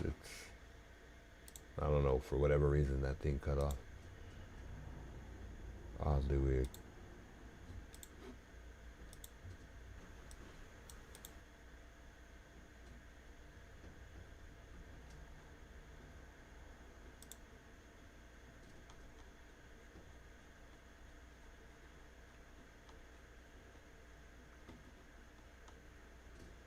It's like my chat just like froze or something. Oh, I see what's going on. It's too zoomed in. But it won't let me zoom out. Interesting.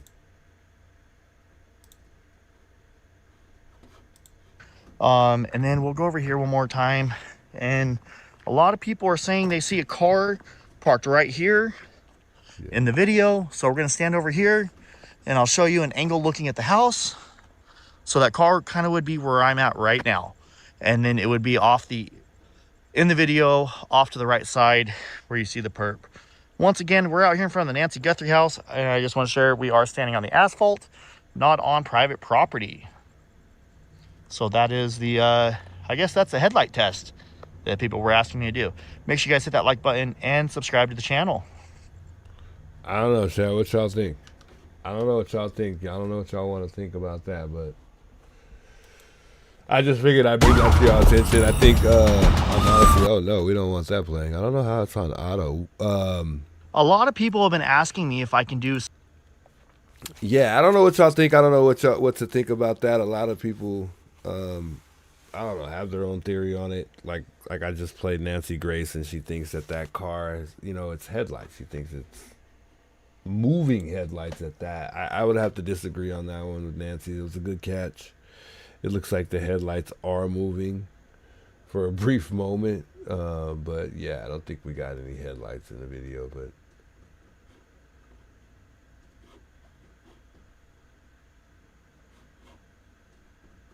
let me just take this off where my freaking computer plays live PD and I get copyrighted, because I think that's what happened the other day.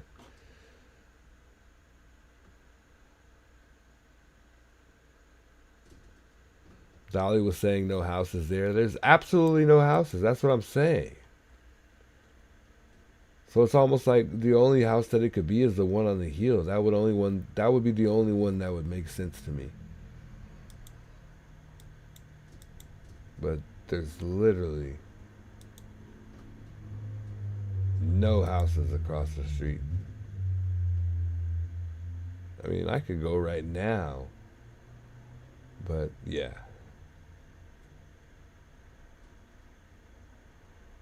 I'm trying to find a picture of the house real quick here. Yeah, so here's the house here.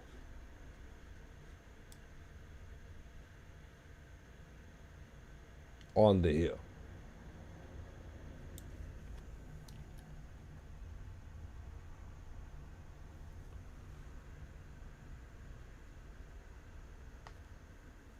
There's no way. I don't know. I'm just not seeing it, chat. I'm not seeing it.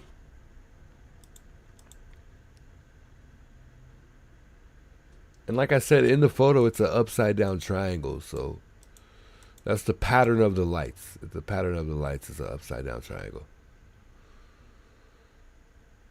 So, I mean, it's possible that it may be a sign.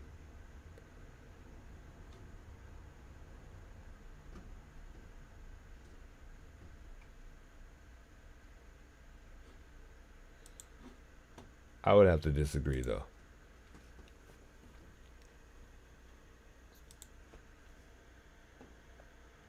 He doesn't have the baldness between. What are y'all talking about? Oh, we're talking about the guy. Oh yeah, let's go ahead and talk about him. Let's talk about. Is it Ronald? Is that how you say his name? Let's talk about it, because I'm done with this theory. Like I said, I'm moving on. I don't even want to talk about it anymore as far as that whole whatever the car's in the background. Because even if it is a car, we still really can't justify what kind of car it is, and even if we could, it would help, but I don't know if that would still lead us to our suspect. A lot of the things that we have discovered and figured out have led up to just nothing but dead ends. So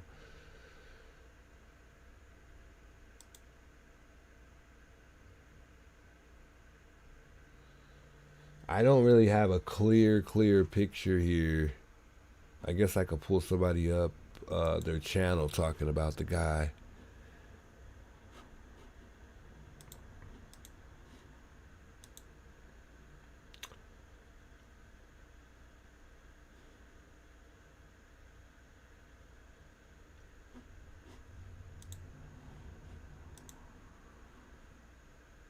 What's this guy's name? I'm trying to remember his name.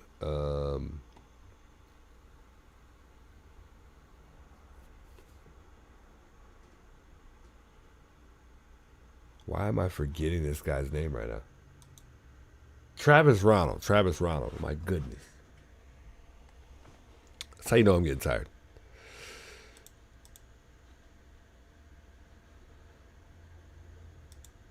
I guess we could pull up somebody talking about it. I don't know who took to their show and talked about it. I don't know if anybody's done a comparison of him and the perp either. However, I don't really have a very clear picture to really do a comparison of him and the perp. I don't really personally think that's the guy. Dude does look super creepy. He does match him well. The crazy thing is, this thing has, like, every person that we've done, I feel like they've matched up with the perp every single time. So it's like, at this point, everyone that we find is going to look like the perp or have a lot of features that they share with the perp.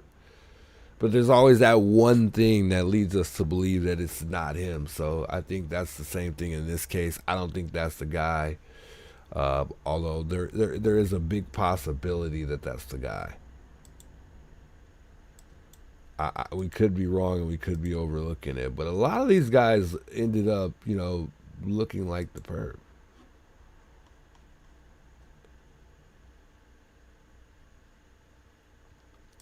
Because you remember they had Kalela at one point, and then another point it was Tommaso. Now some people think it's Cameron. I don't think it's Cameron. They think he might have something to do with it. He kind of just blamed Annie right away, or he blamed Savannah pretty much right away without actually blaming her. We caught on to that. And then one point in time, we thought Carlos had something to do with it. We've had so many people that, came very close with, it potentially being the perp. So I don't think so. Definitely not Cameron, that's for sure. I think Carlos is good. I think I'm at rest with that one. Tommaso, I think I'll always be in the air about Tommaso. Now, whether or not it being the perp, no. I guess on that end, no. It's not Tommaso, I don't think, but it definitely him, as far as him having something to do with it.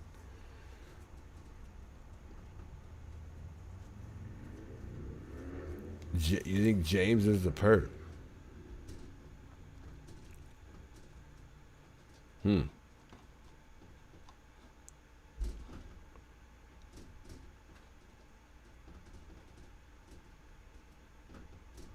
never thought those guys were him, but when I saw this cop, I could see it. Beth says, I don't know.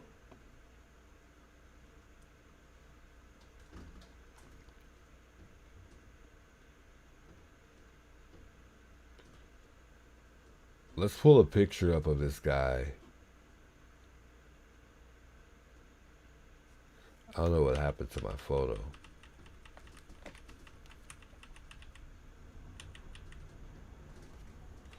I want to pull a picture up of him, but I want to get the perp next to him. I don't really have the best pictures of the perp. This is an awful picture of this guy too, because it's like super blurry. I want a more clear video, but these videos are never good in the courtroom.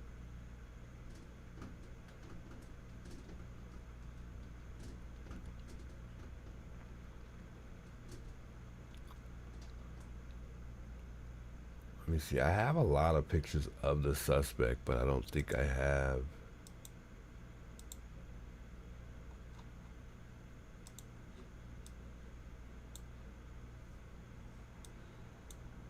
anything where I could do like a nice comparison of this guy. I think it's awful that people have been falsely accused. Yeah, that's been terrible. I could only agree more. Tommaso and now Cameron, nobody should accuse anybody yet and point fingers, not enough evidence. And it can ruin people's lives. I agree 100%. 100%. It could definitely ruin people's lives, man. People really do got to stop doing that. I think this guy's life is ruined even more than it already is. But some people would argue that he's getting what he deserves right now, being, you know, the circumstances and, you know, what he did. It's definitely possible.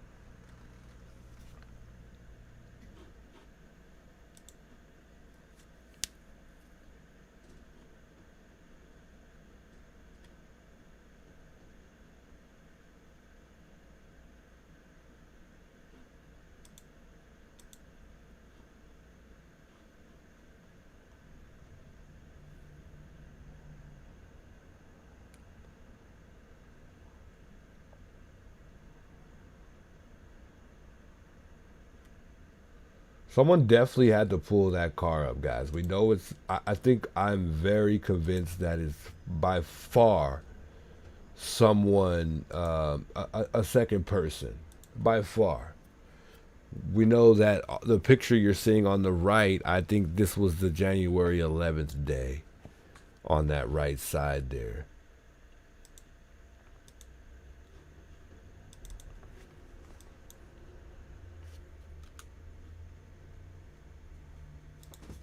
Like, I'm almost sure that was January 11th.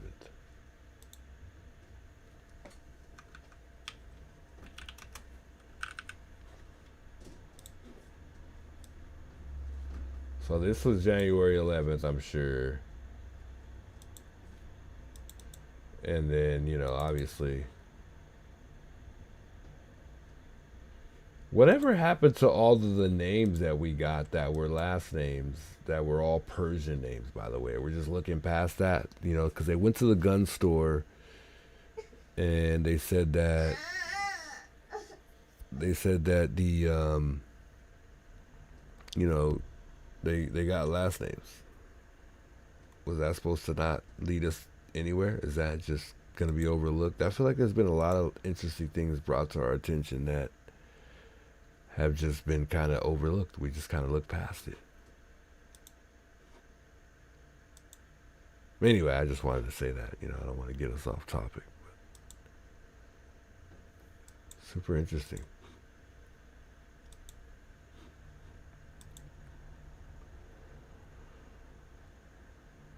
I really want to compare this guy to the perp. I want to see if I can compare this guy to the perp.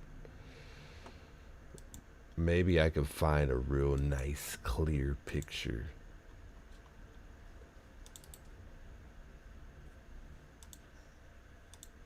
To compare this guy.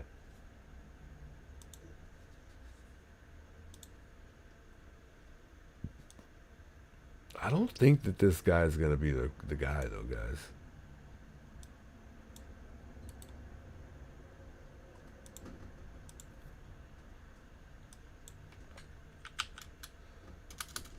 I got to cut off some of the picture to line it up. Give me 2 seconds.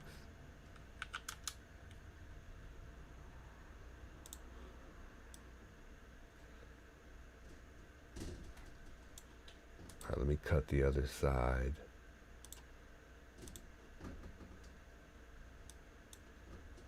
So we can really zoom in. Let's see.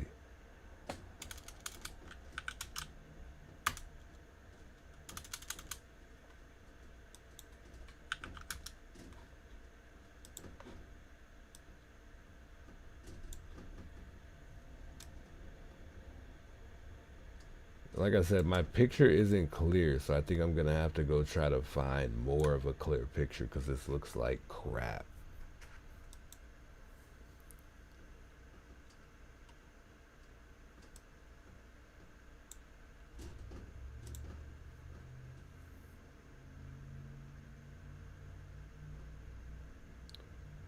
What about his official police picture? Let me see if I can find. I couldn't find that though. 'Cause,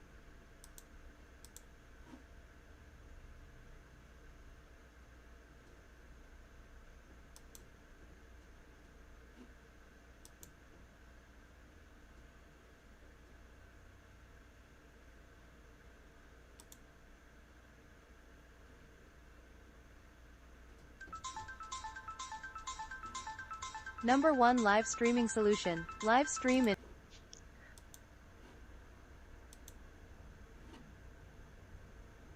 Yeah, none of these, like, I can't find a clear picture of this guy.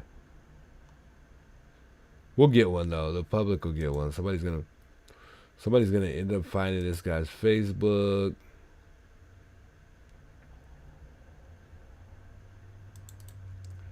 They gonna get him.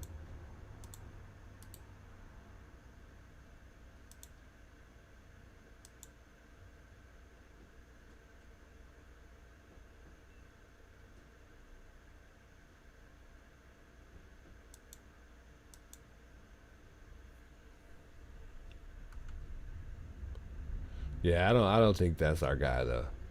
He just looks like he doesn't have the build. But that guy had a big jacket on and a lot of probably stuff under it, which is throwing us off for the build. I think we're all overlooking the build as well.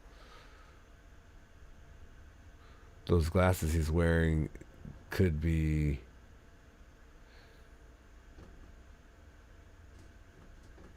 reading glasses, y'all. Yeah, no, I agree. No, I don't think they're reading glasses. I think they're his normal glasses. That's the thing too. The perp would have to have glasses on, or he would have had to wear contacts that night.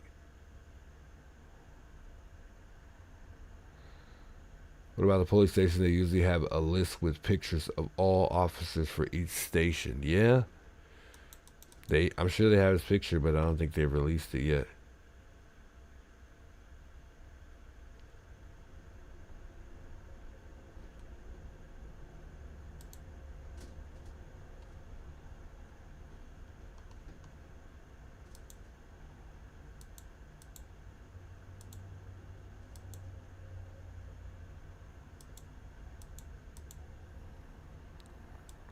I want to play this video real quick. I'm trying to find it real quick here.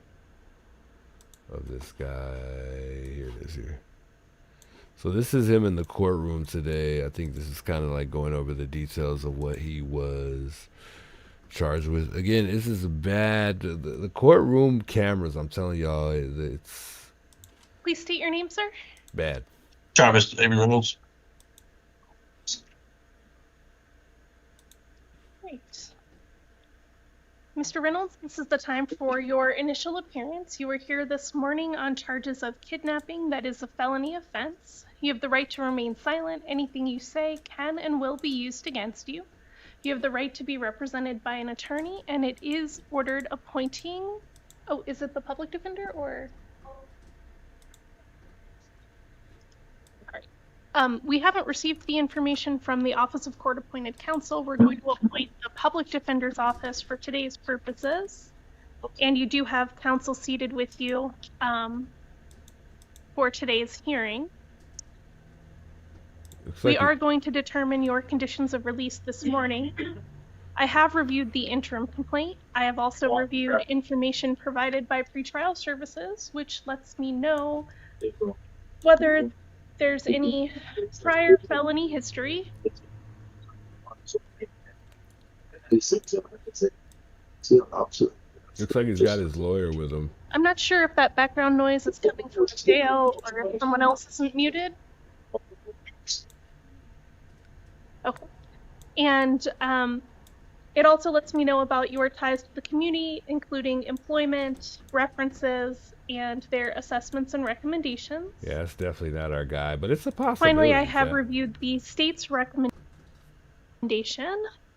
The prosecute $50,000. Would the state like to be heard further? Yeah, I could agree that when they showed those tattoos,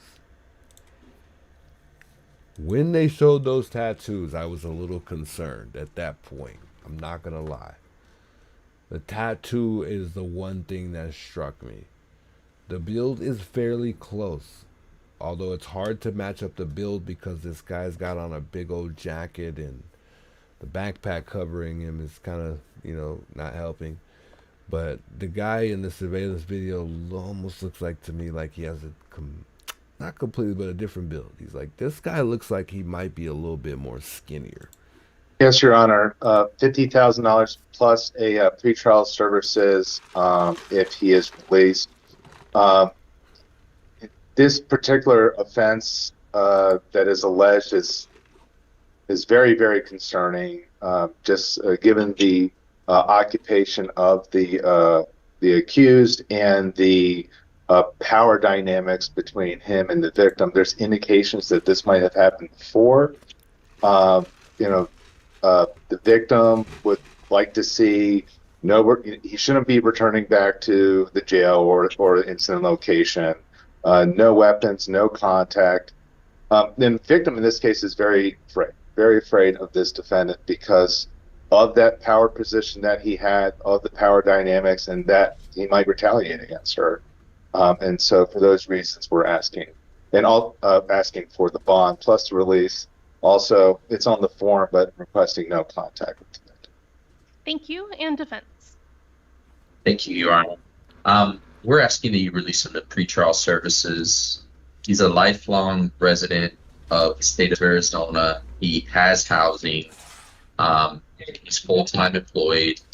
The alleged victim in this case verified that information and appears to be willing to assume third-party custody of the defendant in this case. I would imagine that means she doesn't object to his release. A little bit of a information gap because I don't believe that's the victim.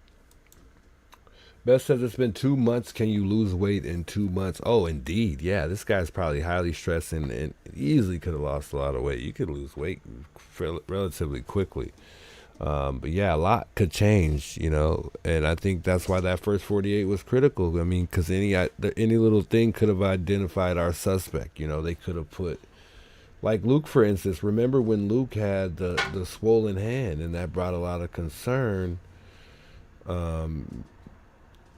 And like I said, it only would have given them more time to get rid of little stuff like that. But at one point in time, Luke had a swollen hand. And I was it really had me thinking. When I seen that hand, it had me thinking. I'm not going to lie. But I think a lot of us have, you know, we've gotten over Luke and we don't think it's Luke anymore. But when we did,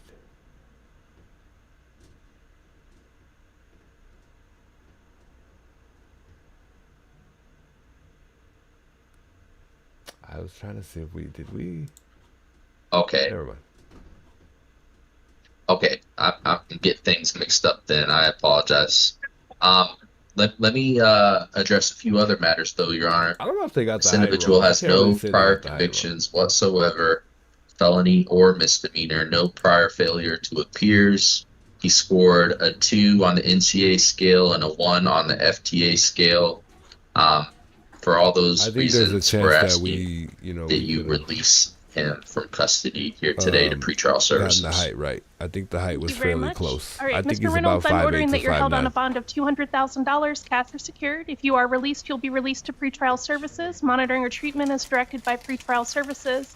No alcohol or illegal drugs, no firearms or weapons. If you do possess any firearms, you must surrender them to local law enforcement. No contact with the alleged victim and do not return to the incident location. I'm going to schedule your preliminary hearing for April 6th. That will be at 1:30 in the afternoon. That court date may change. It's important to stay in touch with your attorney and make sure you are aware of your court dates because if you fail to appear, a warrant can issue for your arrest. Do you understand, Mr. Reynolds? All right, that's all for today.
Am I muted? Oh my God. I was talking that whole time muted, bro. How?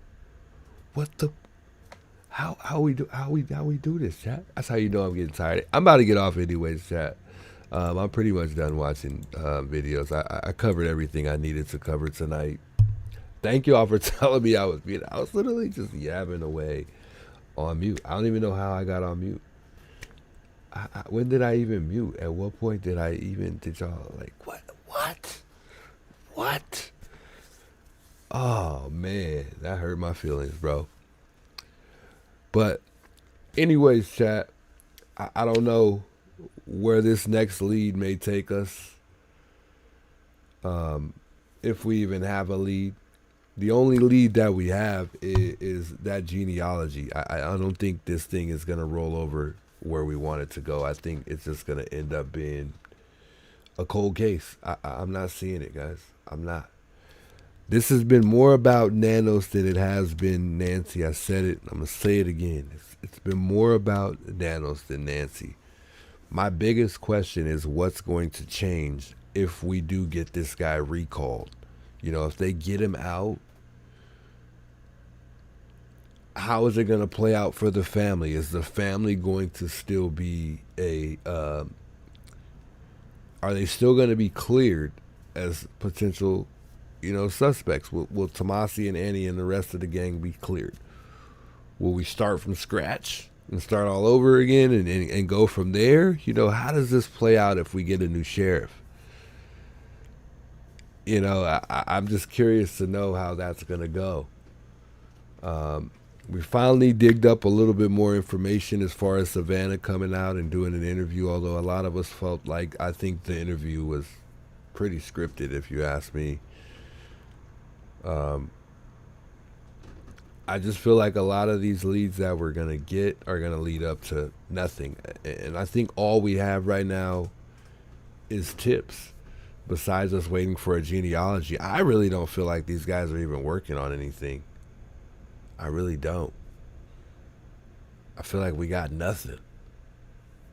We ain't got nothing. What do we have? What do we really have to move forward? What's next if the genealogy doesn't work out? Besides them building a tree and digging through family members to find the actual suspect. It just doesn't really sound like something that's going to work. There's nothing that I've heard of that gives me confidence that that's anything is going to lead us up to finding the suspect. Nothing. I can't think of one thing. I also can't think of one mistake that the suspect made when he was in front, the night she was taken. They said things were out of place in the home,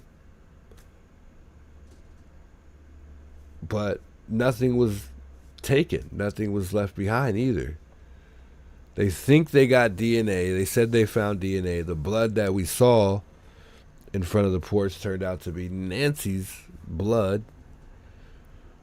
And the blood stops right where the stairs end. So I think obviously a car pulled up. That's easy to put together. A car pulled up. They were smart enough not to use phones, knowing that the BRU or whatever the heck they use to detect devices in the area at the time that she was taken led us back to nothing. They weren't able to track anybody, besides the driver, I think, maybe. And I think that's what led us up to Carlos. But, I mean, what do we have? We have nothing. We have nothing. Like, I'm almost at a point where I'm like, well, this is over. But like I said, the only thing that's going to crack this case is somebody coming forward. That's it. Nothing else. Nothing else.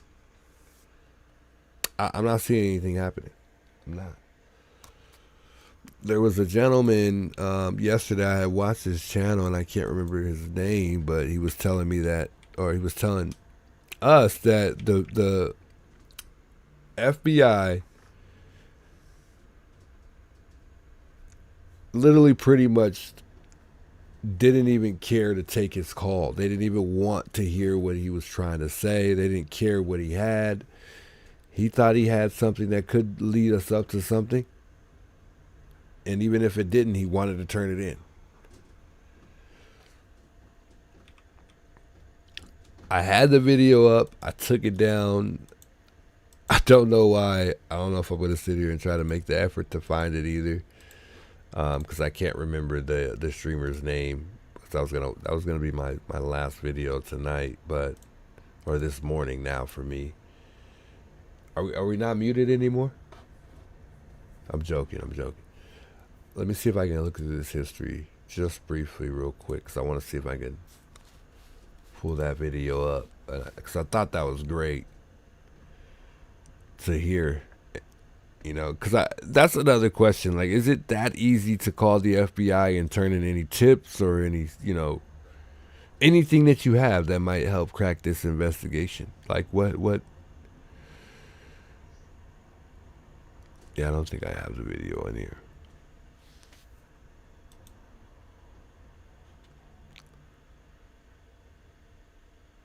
But yeah, like what?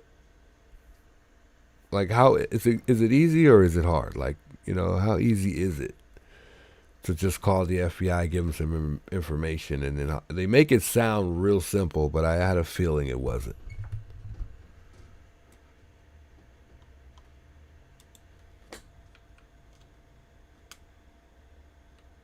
I can't remember this guy's name. Oh man, it's gonna kill me.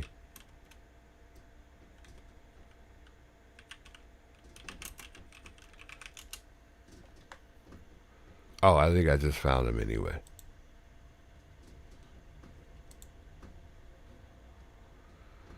And hopefully he's okay. I think it's Sless Institution. I'm not too sure. Hopefully he's okay with me playing his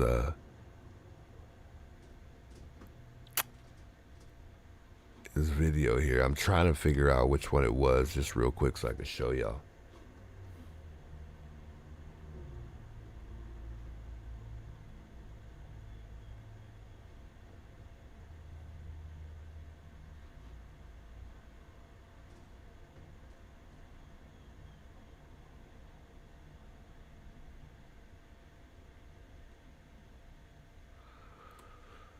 I don't know if he made a video or it was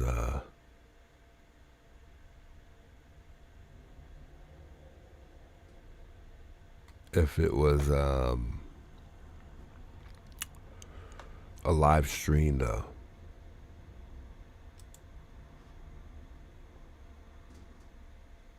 Oh, I think here it is here. To my house, he has to sign a thing for the real estate agent to identify who they are. She has a list. Okay. And all right, guys, I'm gonna play this video and then I'm done. I will catch y'all tomorrow. Potential evidence, a list. This guy would have had to sign something down. Even if it was his, give me 1 second, like a fake name, we still have his handwriting. Maybe Sophie says I called the FBI and it was easy. Oh wow. She goes, yeah, if I need to. Well, apparently this guy had a hard time giving them information, and he believes that there's a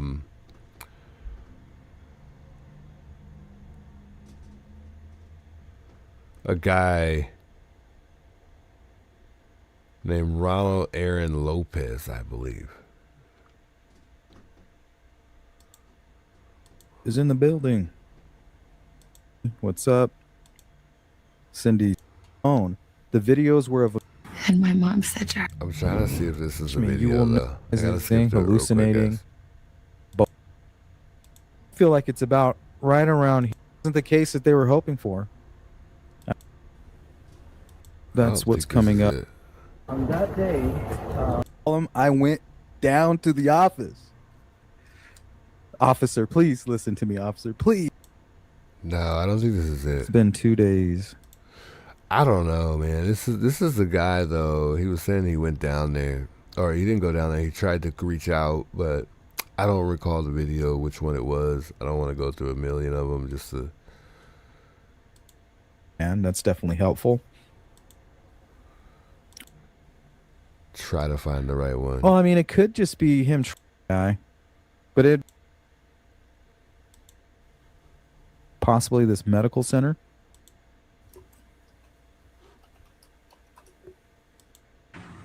But those Down.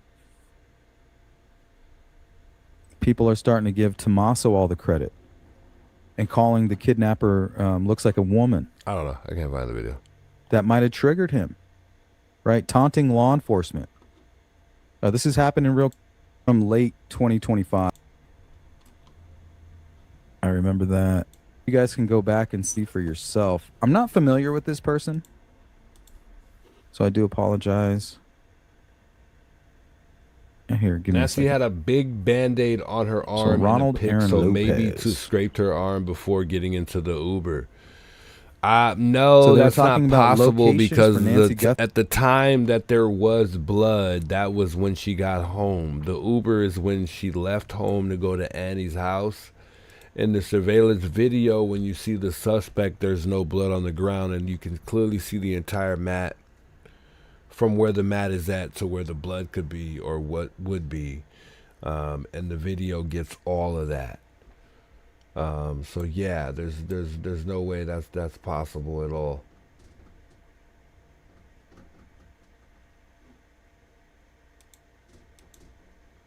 But yeah, I think she was either beaten to death right there or someone potentially either stabbed her or I think it's only one of the two things. I think she either could have been stabbed, but I think that would have been more blood than that. If she was stabbed, that goes back to when I was talking about the low velocity, high velocity, medium velocity of blood. But yeah, I truly believe that just based on that blood spatter, she could have possibly got stabbed. There's a possibility. And that could be the reason why she was coughing, and it kind of looks, when you look at the spatter, it kind of looks like it's coughed up or sneezed, in other words. But I'm no expert. I don't know. But just looking at it, it really does to me.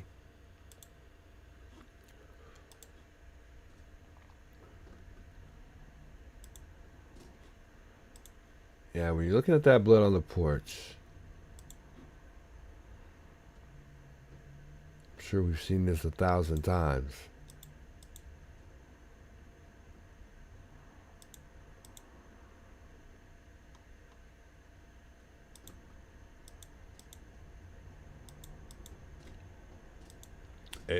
To me, it truly looks like it was like either sneezed or coughed up, but I don't know if she would have time to sneeze. I feel like they would have had to spend more time at that door. And I just don't really see her being willing to go. Yeah, I don't know how they would have got her to walk through there unless she came and opened the door for them. But I really think she went through the back. I'm quite sure they went through the back. I'm sorry, not Nancy. I think the suspect went through the back. There's no doubt in my mind. NANOS didn't contact the FBI for 2 days later. Yeah, it's just bad. He's got to go. The man has got to go, period.